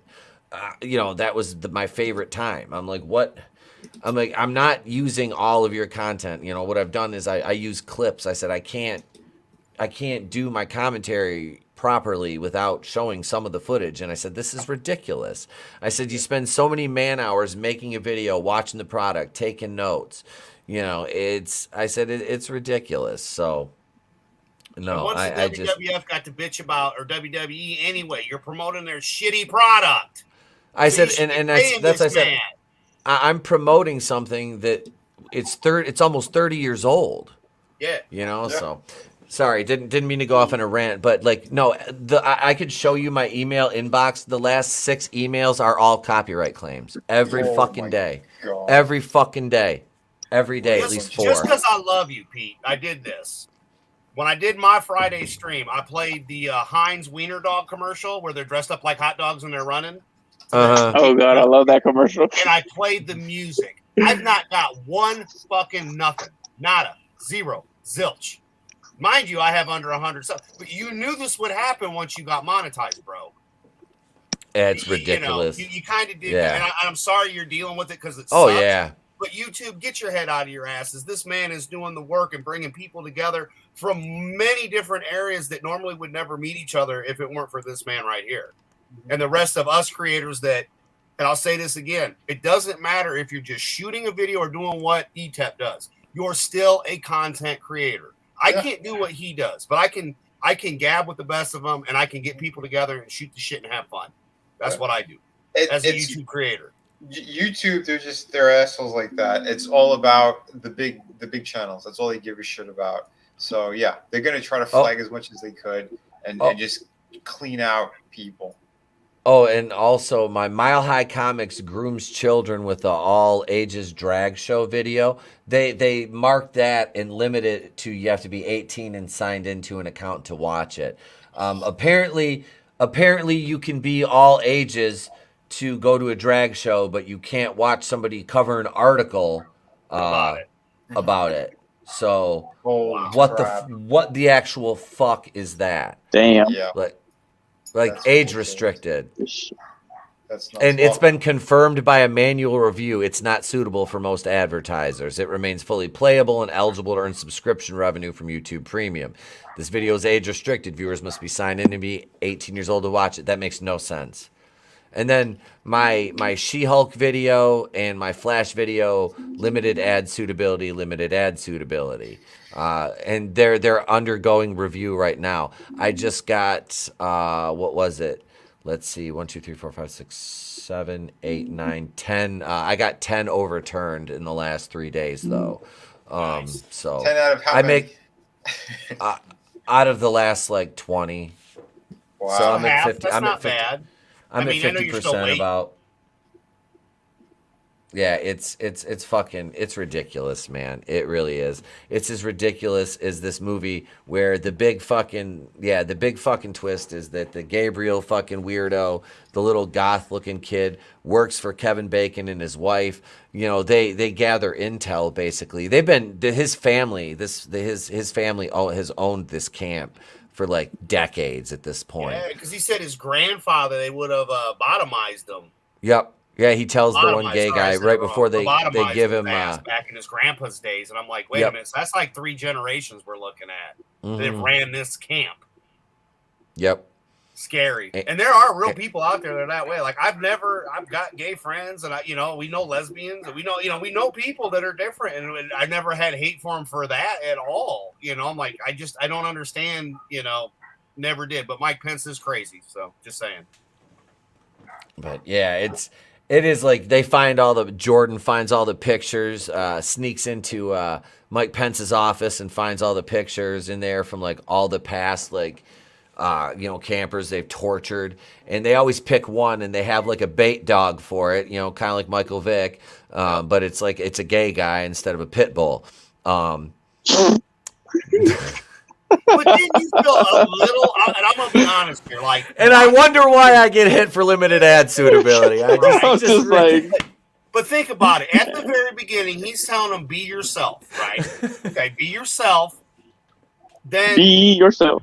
Yeah, be yourself. Be happy, but give me just as a bumblebee. And then, old boy with the penis, that's trying to be a girl. He jumps that shit. Don't you lie to me. Don't you lie to me.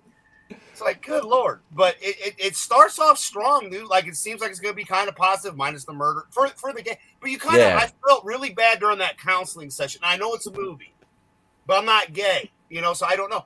But to watch that woman and all of them together, not even the counselor, when they're in the group session, the first group session, I just want to be normal, right? I've been diabetic for longer than some people been on this earth. And I can understand that feeling to that extent, So yeah, it kind of did resonate. And anybody that's ever been through anything, this movie can resonate with you to an extent. They could have done a little bit better, but again, it had the opposite effect on me during that therapy scene. I'm not gonna lie, I fucking laughed. I did. I was like, the wife sitting there and she's like, really? I'm like, I'm a terrible fucking person. I'm like, honestly, we're not even that far into the movie. No, and I'm already minutes in. I'm laughing at how fucking stereotypical these characters are, and this was written by idiots. I was like, I don't care about these characters already. I'm like, I'm ready for them to get fucking killed. Some of them better fucking die. I thought they were gonna die, dude. That's the whole reason I watched this movie. Well, you've got like 6 fucking characters that do nothing. They do nothing the entire fucking movie except maybe have one line or just stand there in the background and do some action, do something, hey, he's carrying water, or oh, he's got a bow and arrow, or they're on the range. There's like 5-6 characters like that.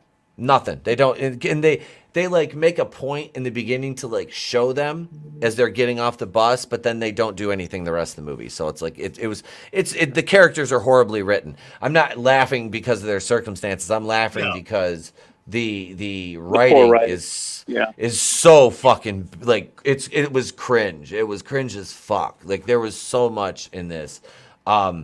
The gardener, dude, the grounds person. I swear to God, that was David Apple. Oh, I forgot. I forgot it. What? David who? Oh my God! I did it. I broke him, Vinny. I broke him. He had to go off camera and mute. I missed what you said. Oh, jeez.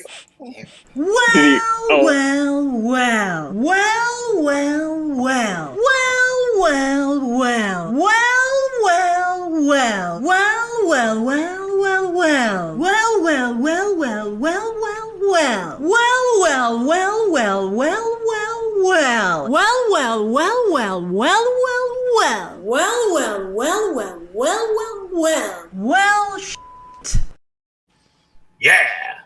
I hope David was listening. He might have been. But no, dude, the groundskeeper.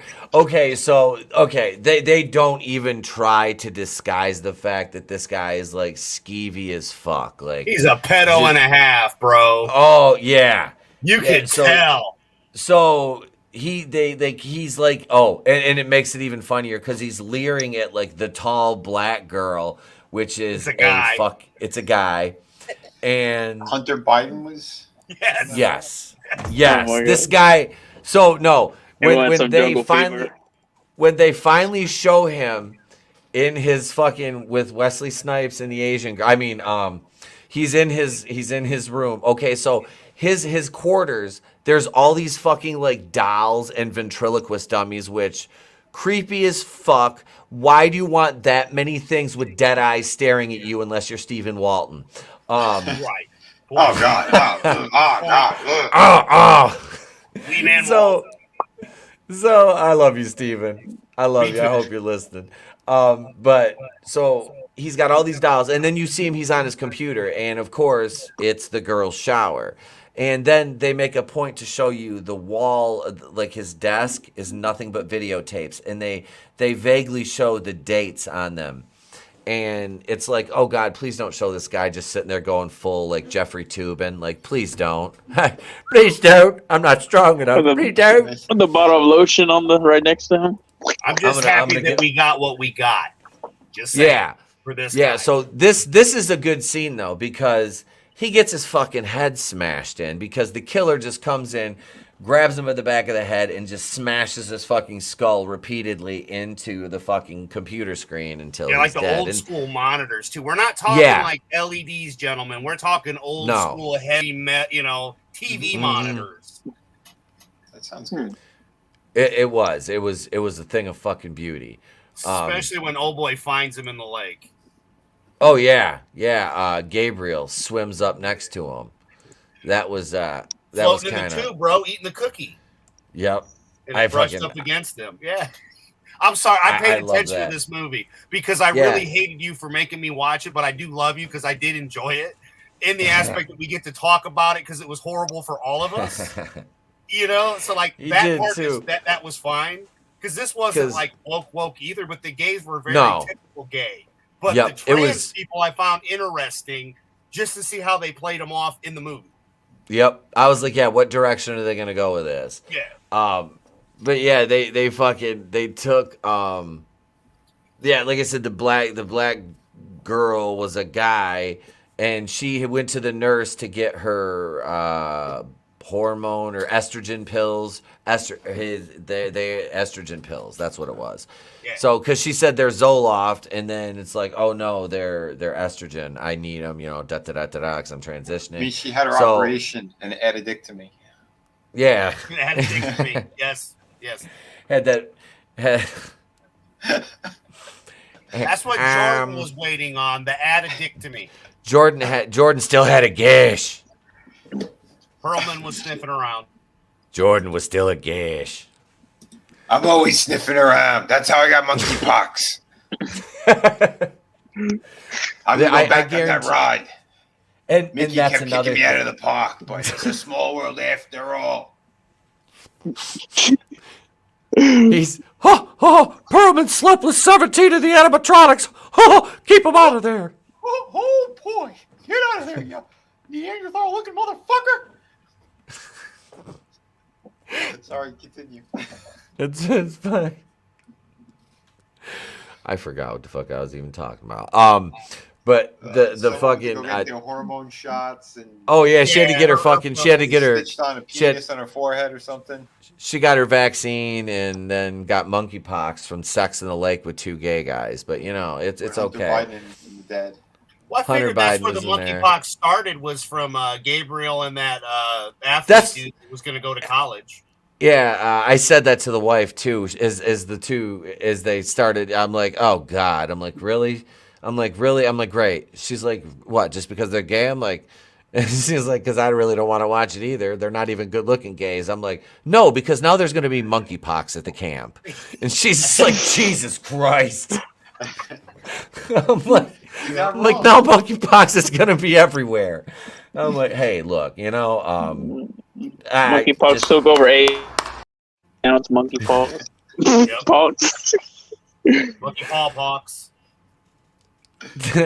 It happened. I know. I thought she'd look at me. I thought she was gonna give me one of these. What a stupid son of a bitch. But no, she actually laughed at him. Like, you can tell you've been married to me this long if you're laughing at that shit now. Your sense of humor went way dark. I think it's because you're with her every day. She just doesn't realize it all the time, and she's just like when I came to the house with the necklace and everything. And first words out of her mouth. Haven't ever met his wife before. Lovely lady, very sweet, very nice. Oh, great! What he needs for his ego.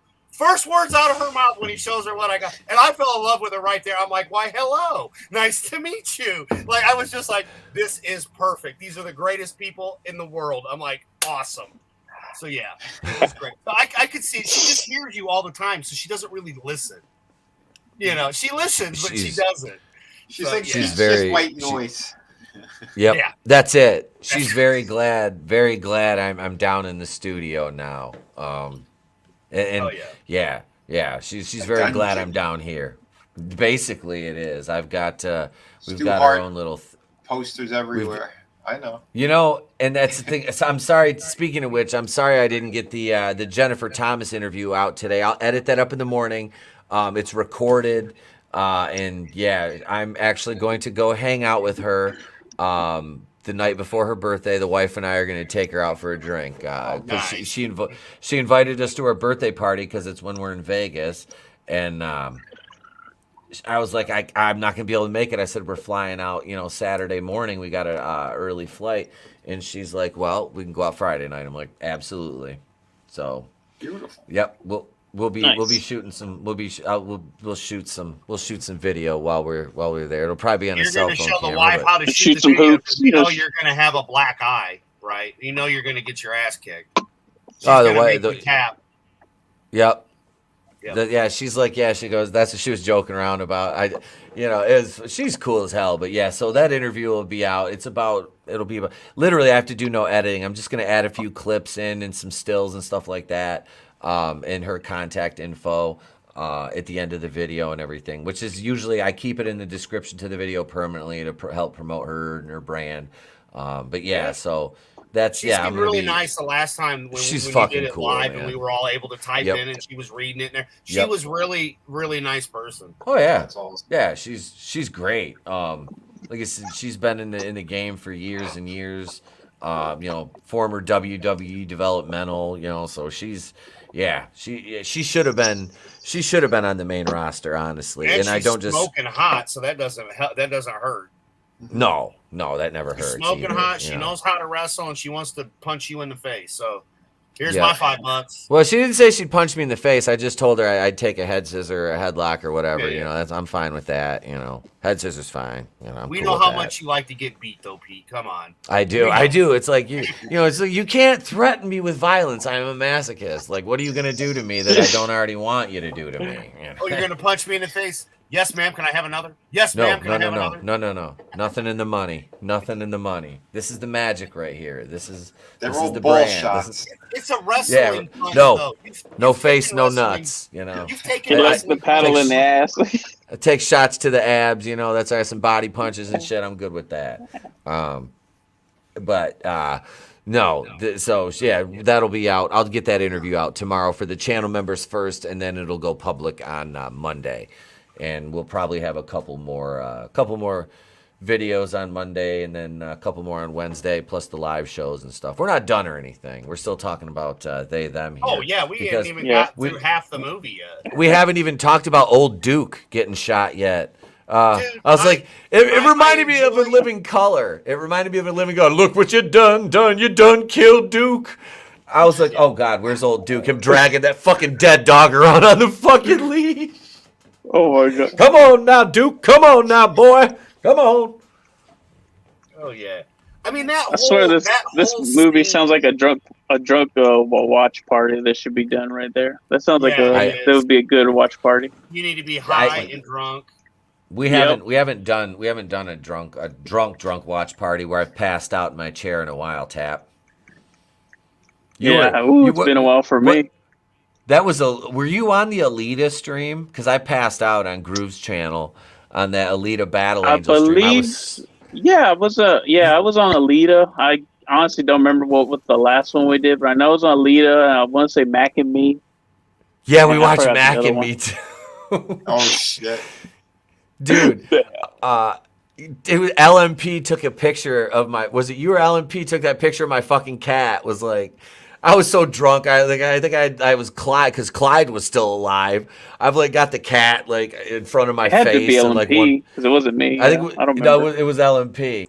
Wait, what's it? We need to watch Laser. Oh shit, Laser Mission. That movie was fucking hilarious too. You remember that one? And Laser Mission? Yeah, hang on. No, I do remember. I think we also watched Friday the 13th. One of those ones. One of those. We watched part 6. It was the one with the dude from Supernatural. No, that was Padalecki. Oh God, yeah, we had to watch the fucking 2009 one. I hate that one. Yeah, we watched that one.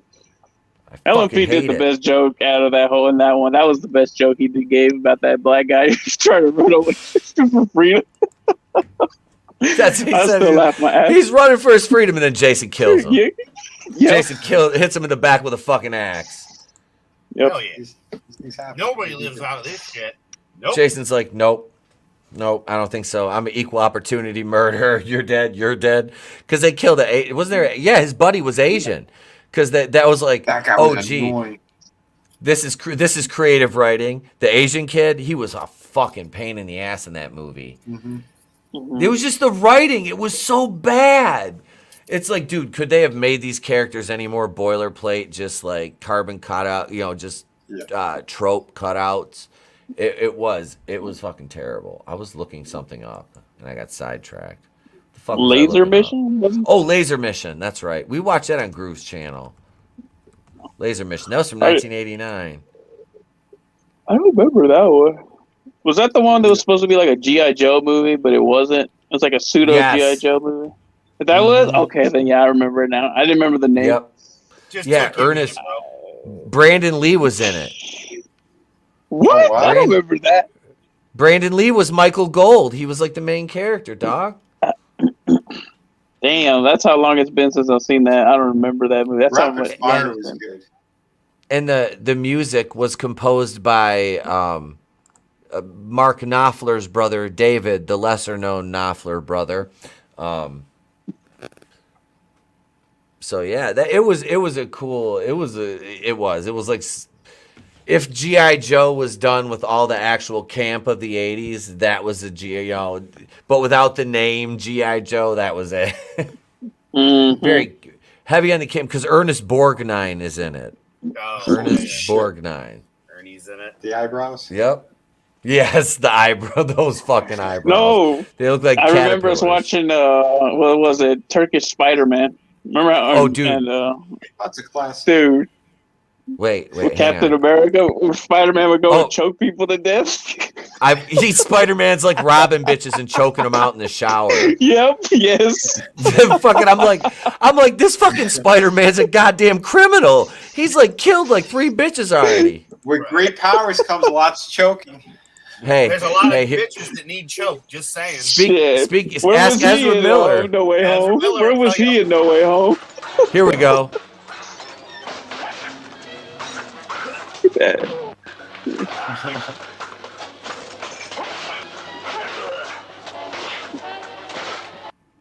That's Puerto Rican. That's Puerto Rican Captain America versus Turkish Spider-Man. But we need more diversity. Remember, people, we need more diversity. Yeah, good old Turkish Spider-Man.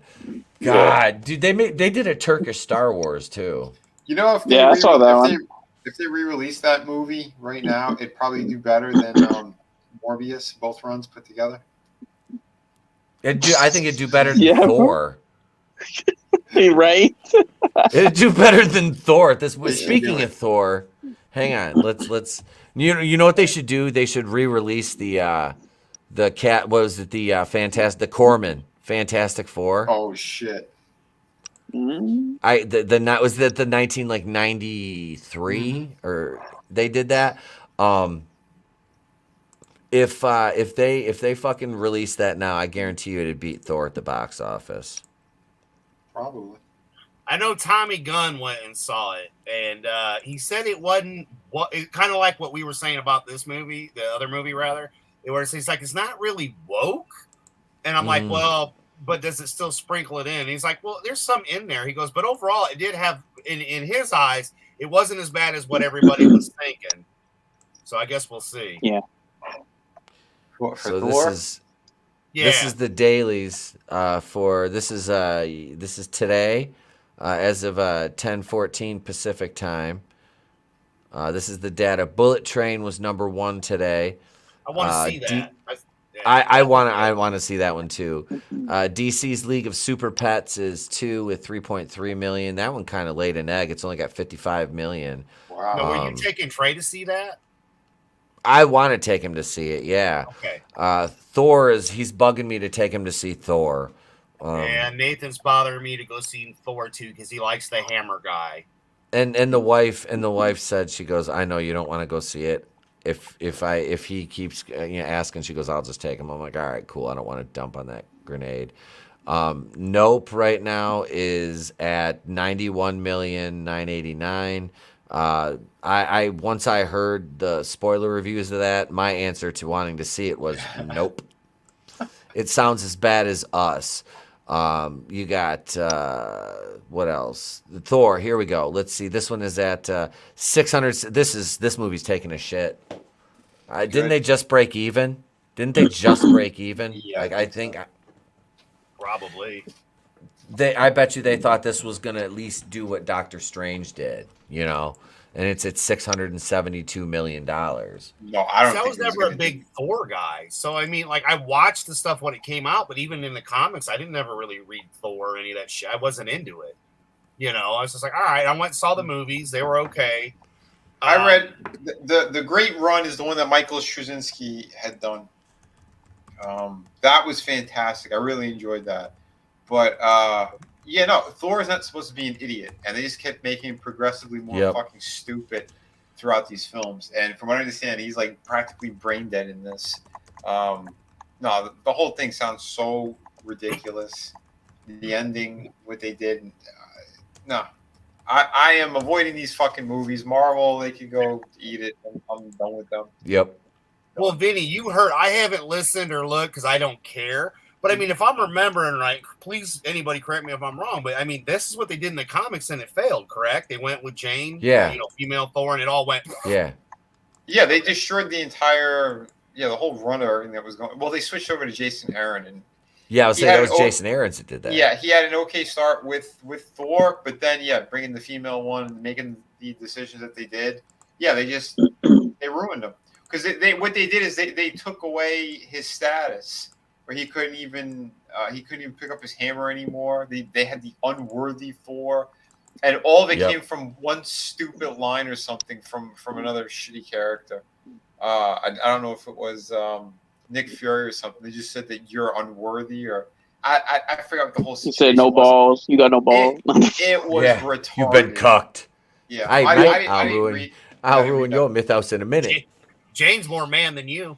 Yeah, well, Marvel had done that, and then how the fuck did she got brought to the moon or something where the fucking hammer was? Yeah. Okay, how would she do this as a fucking cancer patient? I mean, everything about it just sounds so retarded. Make-A-Wish Foundation. Yeah, it didn't make any fucking sense. She's like, Hey, Odin, I'd like to go to the moon before I die. He's like, hey, look, you could pick something up now. Hail 24 Eyes Outcast Owls Live. What's up, brother? Welcome, man. Welcome. Channel member, Kazooian. Speaking of which, what's up? I got to say what's up to my little brother, Cody. What's up, man? Pursuing Paranormal. Love you, Cody. My man. Cody's another OG. Cody's another OG at the channel. What I like about you is streaming with your friends or with you and your friend, getting to meet these people. He ain't lying. He's like all these people that I've got to meet that man, they've been really nice people, and thank you for that. By the way, I don't think I thanked you lately, so thank you because a lot of what I do is off of you. Back when we had the boardroom, which was the very, very small YouTube channels, version of the High Council. It was me, Raiders of the Lost Flicks, 2 Cents Toys, and Cody's channel back then was what was your first channel, Cody? I can't remember now I'm drawing a blank. What the hell? What was it? What was your channel? Goober Brothers? Goober Brothers Entertainment. That's right. I was drawing a blank on it because I've been calling them Pursuing Paranormal now for like a year, and I couldn't remember what the hell it was, and just drawing a fucking blank because I'm stoned.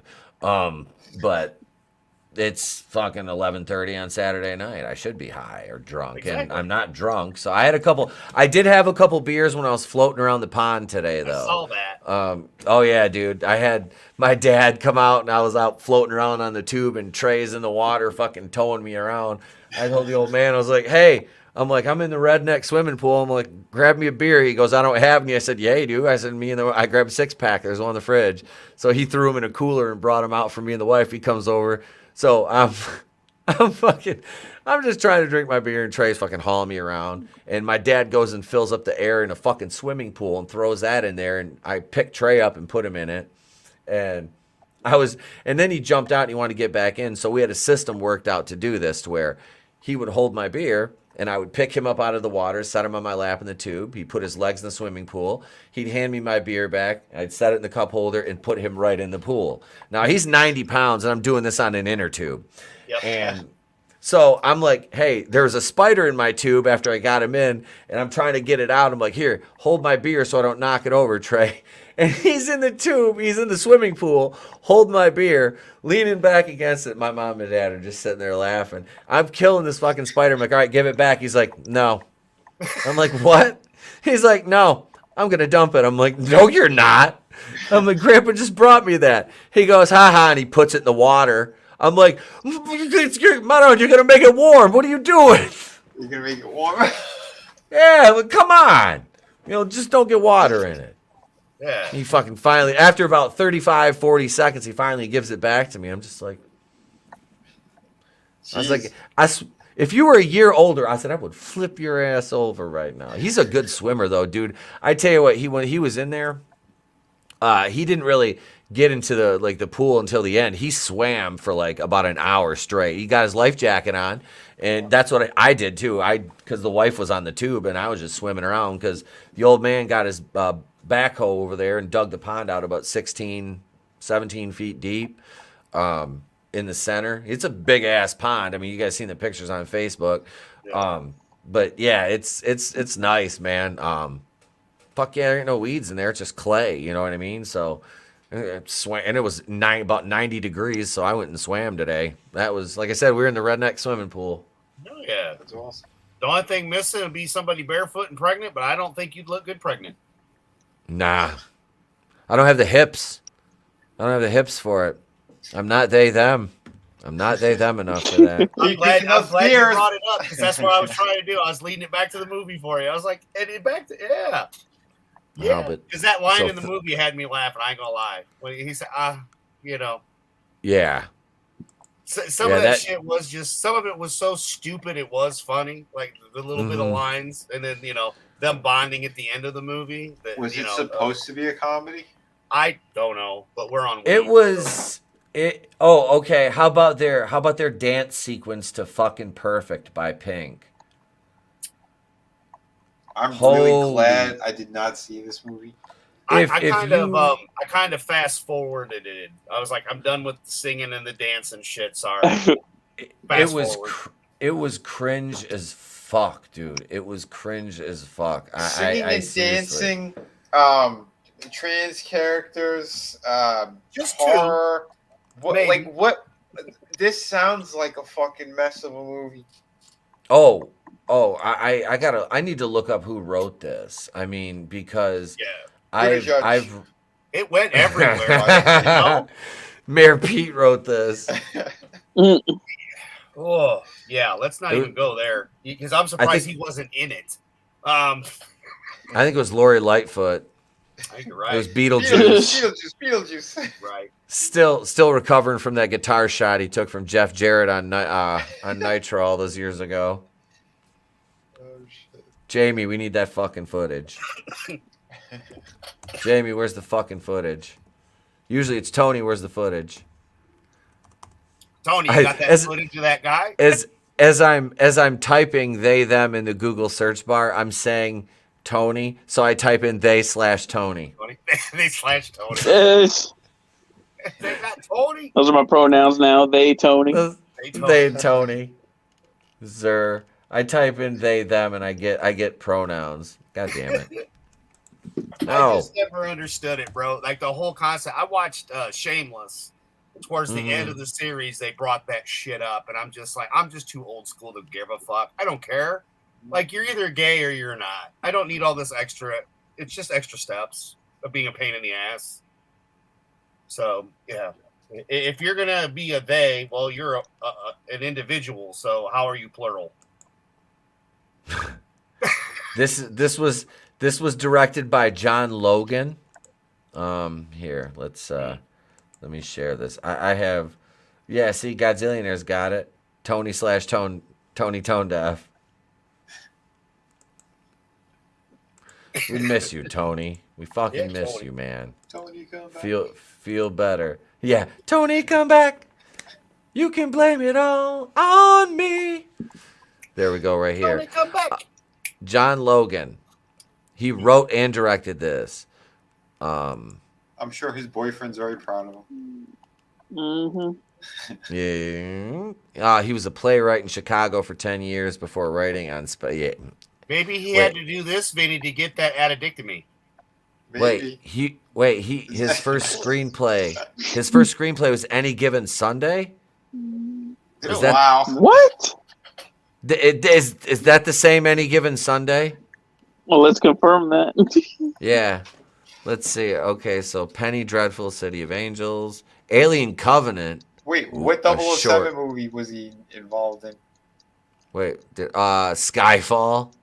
He was a writer on Skyfall. That was like the last good one, wasn't it? That one wasn't bad. I thought it was. Pretty much. Isn't that where they ended it? Where he's. That's what I thought that was going to be the end of Daniel Craig. Yes, Vinny. Yes, it is. For me, it is. I'm not watching the last one they did. This is it. Oh no, Spectre. Any Given Sunday. Spectre, wait, yeah, Jesus Christ, dude, he wrote the screen. Yeah, wow. Okay, so wait, Oliver Stone wrote the screenplay. Daniel Pine wrote the story, and Logan wrote the story. Okay, so there was a couple writers. And Oliver Stone directed that. I love this fucking movie. This movie's great. Any Given Sunday. Holy sh! About that.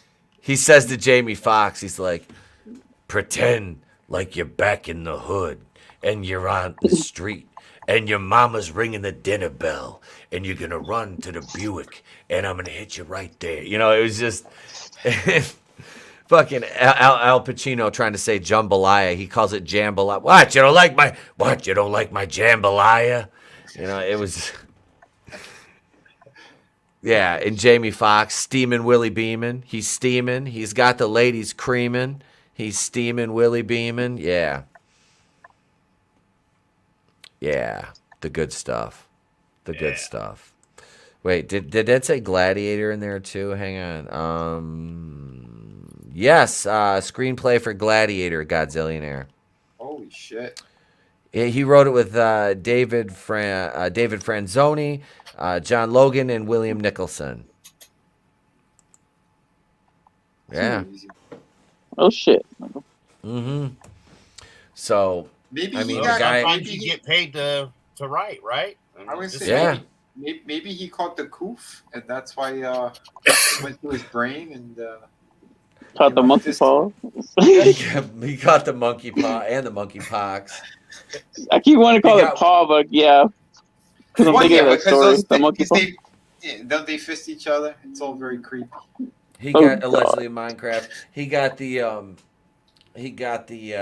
old fucking Gavin Newsom treatment. He got fist. I don't know. I'm just saying. I don't mean to talk about the boy king of California. The one that the Democrats are like, yes, Gavin, you're gonna be our man. Yes, Gavin. Yes, Gavin. Well, yeah, because isn't Pelosi his aunt? Yeah. Oh, speaking of which, I want to show you. I want, in case you haven't seen this today, because I didn't upload it as an actual YouTube short. I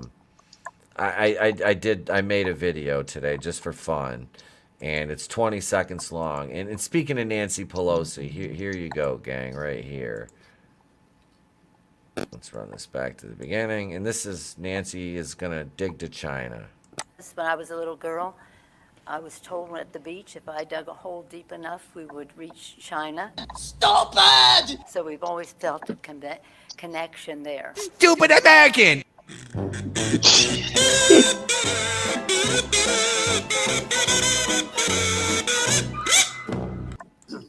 Yeah. She's a trip, that one. Yeah, and this is somebody that is just oof. Yeah. Everything she says. Frankie says, except they, them is his solo project, talking about John Logan. Everything else he did, he had two co-writers that carried him. Oh, absolutely. Mm-hmm.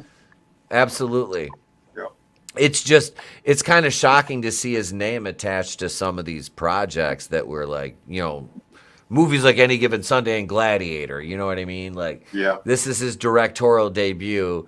And I mean, like I said, it's a cringe movie, but like, so you get, because I don't want to go on too much longer.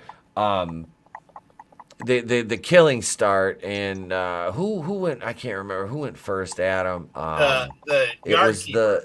The yard keeper went first. We talked about him, and then you get the is it the athletic director guy and his girlfriend? Yeah, or his wife. She was torturing the one lesbian girl and hitting on her Yep. and shit. Because Yep. we'll fast forward. So that happened.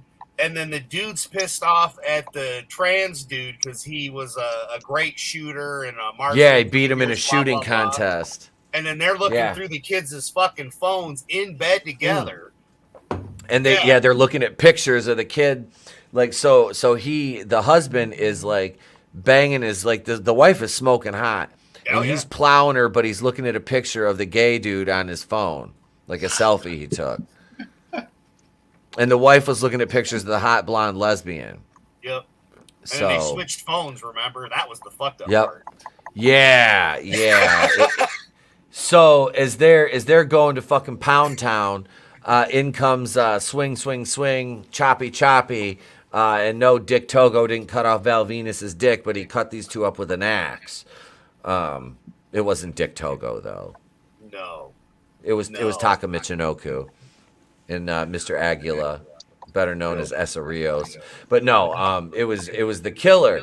And yeah, he killed these two, and then who got it next? The wife, Kevin Bacon's wife, Mrs. Whistler, went to get guns. So their grand plan to get all the kids out of there is they're gonna get the bus, and Kevin Bacon like sends his wife to get rifles because they had like shotguns for the range they were using.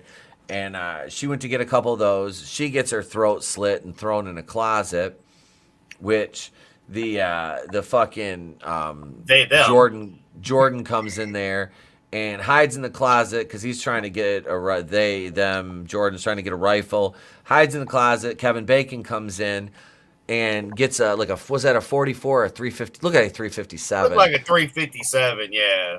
Out of his desk, loads it up, goes walking out the door and gets kicked the fuck back in the door. Gun goes flying, and it's the killer. And it's like, didn't really say or do anything. Kevin Bacon was kind of like, oh shit. And then did she just fucking ungimmick? She ungimmicks right there, and it's the fucking nurse from the camp who was one of the people that went to the camp and survived and got tortured there. So fucking Jordan's in the closet while this shit's happening. That was funny. Come on, dude. The he, she, they, them was in the closet with the dead wife while this shit's happening. And it comes out of the closet to save the day. Yeah. Come on. Yeah, literally comes. Vinny, this is a comedy. Yeah, comes out of the fucking closet. Has the fucking Kevin Bacon, has the gun on Kevin Bacon because he's torturing everybody. They want to expose this shit. And the girl, she's mentally fucked because of what he did to her when she was a teenager. And she ends up picking what's she do, run him back into it was like a horn on the wall, like a head mount. They had all the head mounts, taxidermy. They had all the heads and stuff. Mm-hmm. So yeah, they're antlers. He got antlered. Yeah, he got antlered.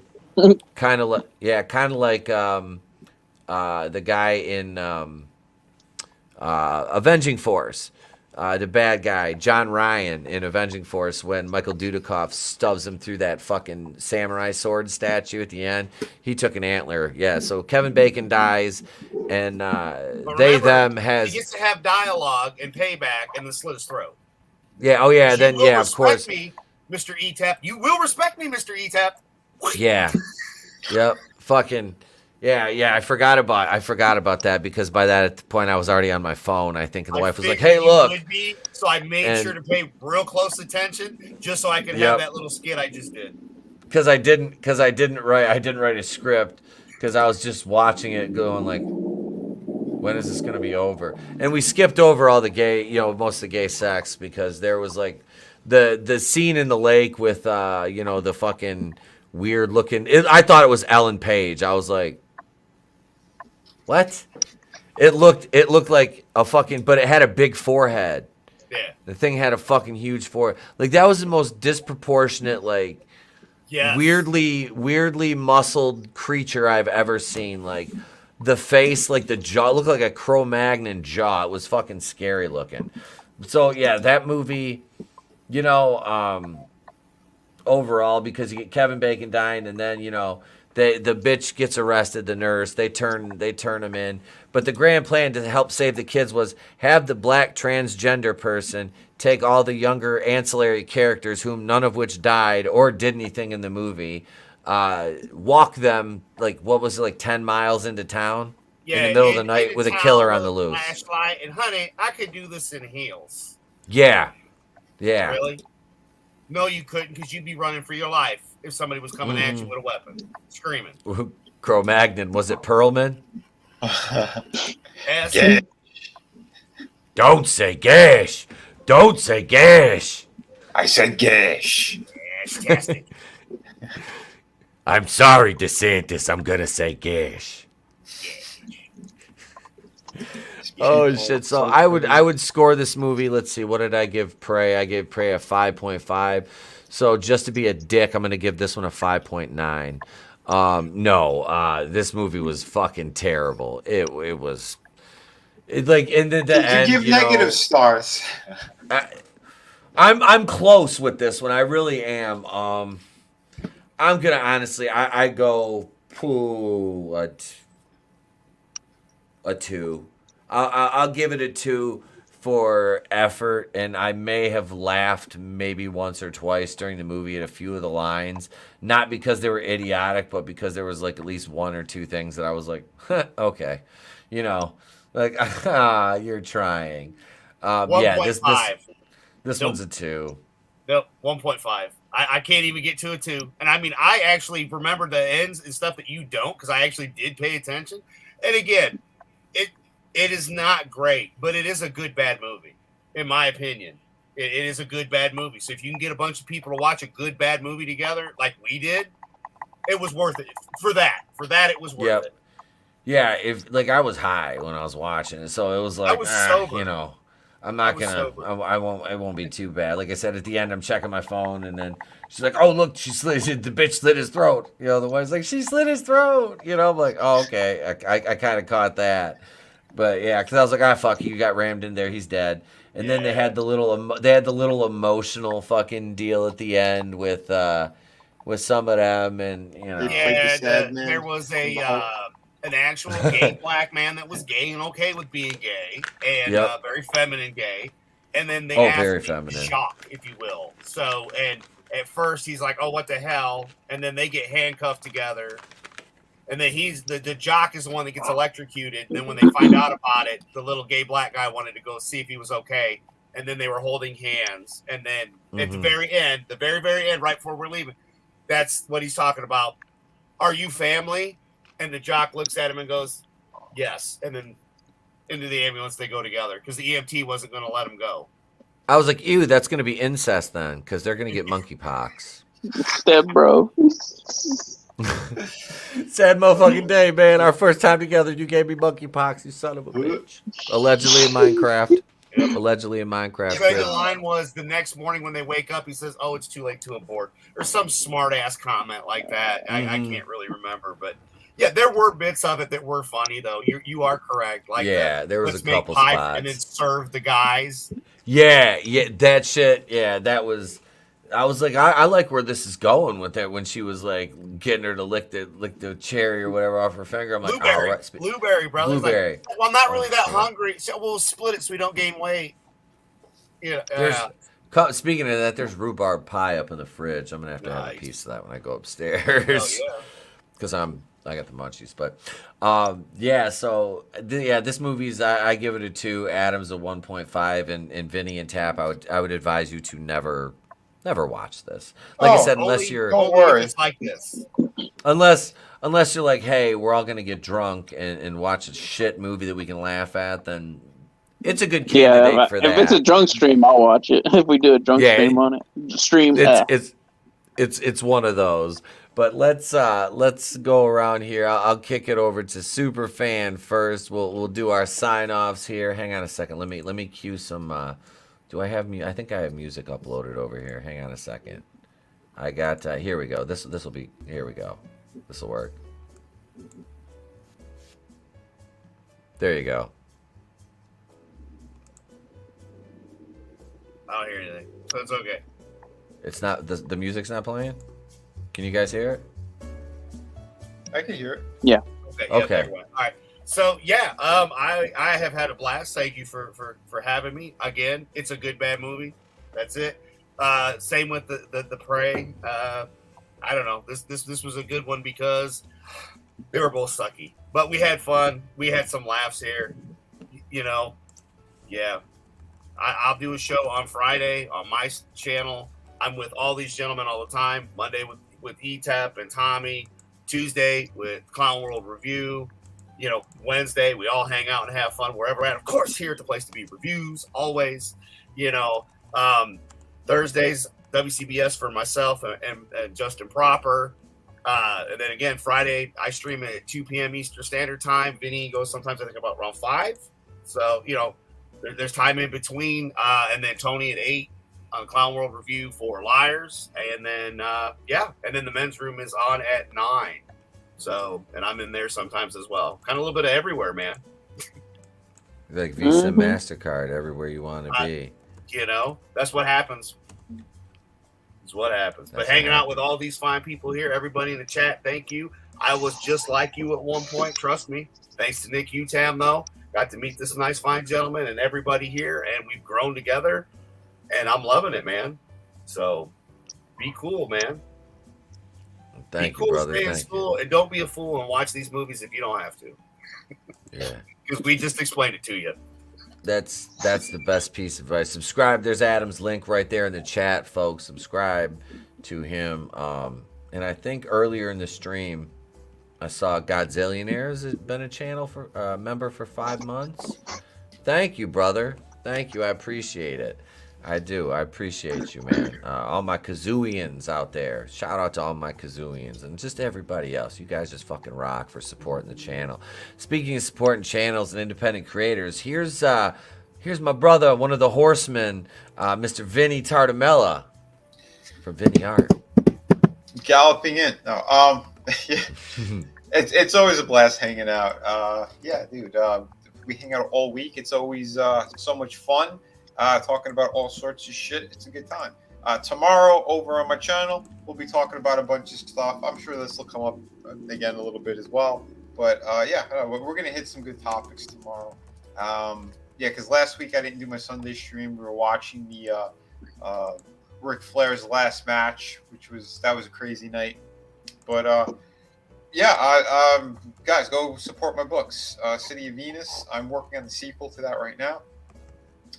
Shout out to the Kraken, newest story. If you want some really cool stuff there, we got an awesome pirate story with plenty of twists and turns, crazy surprises. It's 52 pages, all beautifully painted. My avatar here is the main character from the book. So yeah, go jump on it. You guys are gonna be very happy you did. All my stuff ships immediately. Through the Woods, the hardcover book. It's 100 pages. That's still available. So jump on it. You're gonna be very happy for getting all these books. You're gonna make me happy as well. So please do so. And yeah, I'm gonna have more toy reviews up on the channel as well. And yeah, tomorrow's gonna be crazy. So we'll have a good time. Tune in 9 p.m. tomorrow night, Eastern Standard Time. Guys, much love, everyone. Be safe out there. There is Vinny's last link right there for City of Venus. I got them all in there. You got Shadow of the Kraken, which I have. The only one I don't have is Through the Woods, and I feel like I need to get that. So I have the entire Vinny. I need to have the Vinnyverse. Aside from that, everybody that has received that book from you just raves about how beautiful it is. So yep. I'm gonna have 5 to. out of I'm 5 gonna have stars. Yeah, everyone fucking loved it, and it's a completed story. So yeah. Okay, I'm gonna need to. I'll order one of those. Fuck yeah. And I don't have to wait like 3 years, right? Just a couple days. Yeah, Vinny's good with that. You know, that's why they call him the Fulfillment King, and he's humble. You know, hanging out behind those dumpsters in New Jersey. Goddamn, the frogs are gay, son of a bitch. You know, listen, I have all the documents. We have all the footage. All right, the frog is gay. He's blowing men behind dumpsters over in Jersey. So remember that. If you want vitality pills and great supplements, head over to Infowars.com /store. You're gonna love it. And that Judge Men in Drag. All right, thank you, everybody. Have a good night. Oh shit! You guys can find me over on Vinny's stream. I'll be over there tomorrow night, and then you get the Jennifer Thomas interview tomorrow for the channel members. All 37 of my Kazooians, thank you so much.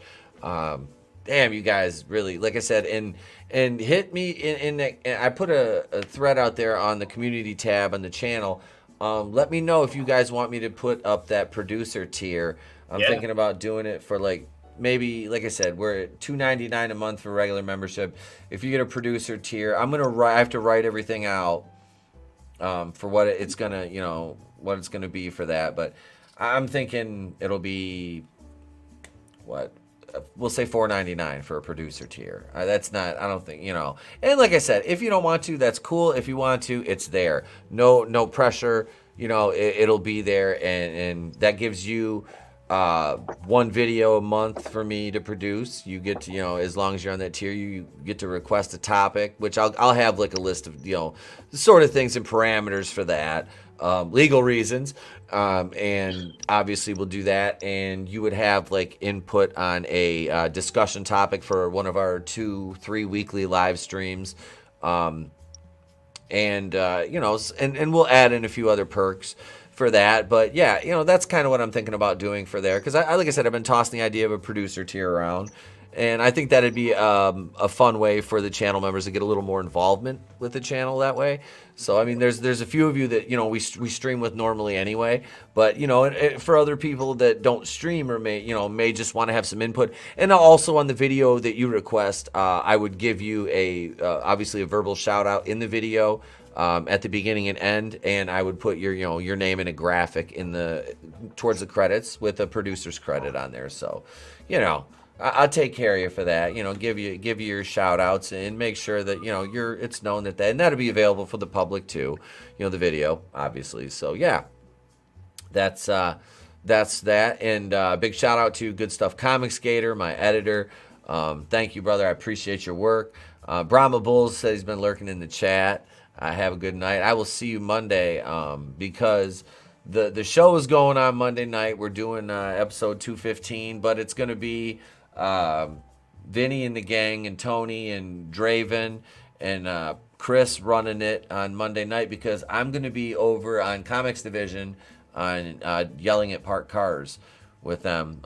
So yeah, nice. Yeah, Monday's the 8th. that's when I'm booked. So I will be on that, and I'm looking forward to it. I really am. I think it'll be a good time. Seems like a good crew. Yeah, because you were on the Thursday Throwdown. Yeah. Right. Yeah. They all. It seems like. They were willing to give me old fashions. It was crazy, but they're nice guys. I like that. That's a very welcoming atmosphere. It's like, hey, how you doing? Let me shake your hand. Yeah, give me one of these. All right. It's my kind of place. All right. Handies all around everybody. All those guys are awesome. It was yeah. Fun. Yeah, and like I said, man, it seems fun. So I'm happy. But yeah, the Horsemen will be doing the show here. So come on over here, watch the show, and then come on over there afterwards. Yeah, and Tuesday night, obviously, I'll be on Supreme Heretics channel at 6:40, plus the Monday Night War retrospective on Tony's channel, the Monday Night War retrospective at 8:05 Eastern. Wednesday, you have the members. Yeah, so there won't be a member. Actually, there will be a member stream Monday because I will have time because Comics Division starts like a little bit after we do. So I'll do the member stream. And the guys don't have to do that. That's me. I'll do the member stream because I don't want to push it back, and scheduling wise, it won't fit anywhere else. So I'll do the member stream right here. And then on Wednesday we'll have the Going Rogue pre-show member stream, and Wednesday night will be Tony, me, and guests. Guests. I don't know who yet. And Thursday I'm doing a appearance on This Week in BS over on Justin Proper's channel. He invited me last Thursday, but I took Thursday and Friday off. I was wiped. I was tired, and it's okay. The wife won. Yeah, he DM'd me and said he didn't have power anyway. Yeah. Because I was there too, and no power. I was like, yeah. So and Friday now in my house has been designated by Trey's game night, which I grilled on my Blackstone Friday night. I cooked burgers. The guys got pictures of my bacon and my burgers I was cooking. Yeah. But I fried an egg on there and threw that on top of the burger, and with pepper jack and provolone, lettuce, fried egg, just a little bit of mayo, some spicy mustard on there. I was good. I didn't do a tomato. I didn't cut up a tomato though. No, but that Blackstone grill is great. But I speaking of which, are you gonna have he said, "Hi, are you gonna have a Blickstone segment in the future?" Well, bad luck. I might just have a Blickstone segment out there. We might do it. Dang. We've been having good ones over on my channel with Spartan Scotsman. Well, that's what I'll do one night is when we're on your channel and I know Scotsman's going to be grilling, I'll go out there and cook. The wife saw a video on how to make crunch wraps on there. I'm like, you had my interest, now you have my attention. So thank you, everybody, for joining in the chat. I do. You guys and gals rock. I'm trying to scroll back up to the live chat over here on the browser because I want to go back. Yeah, Godzillionaire has been a channel member for 5 months. He earned his 5-month channel badge. So congrats, Godzillionaire. Like I said, man, I love y'all, my channel members. You guys and gals fucking rock. You help keep the lights on over here in the studio, and I appreciate that. I do. I really do. So thank you for joining us. Thank you for joining us tonight. And don't forget. And Corn Pop was a bad dude. He was. And if there's one thing that we like around the Place to Be Reviews, Badasses. That's right. I'll say it again. Badasses. We do. We like those. We like those. And if you don't, my only question to you is, what are you, gay? Right. That's and that's the they them. That's where the they them comes in. So thank you, gang. That's it. I'm Temple Queen from the Place to Be Reviews. We've been here with all of yous. If I don't see you, have a great day at Pleasant Power. We'll catch you on the next one. Get your own. Take that, you bitch! No! What the hell? How'd you like that? Hey, joke's on you. I have hepatitis.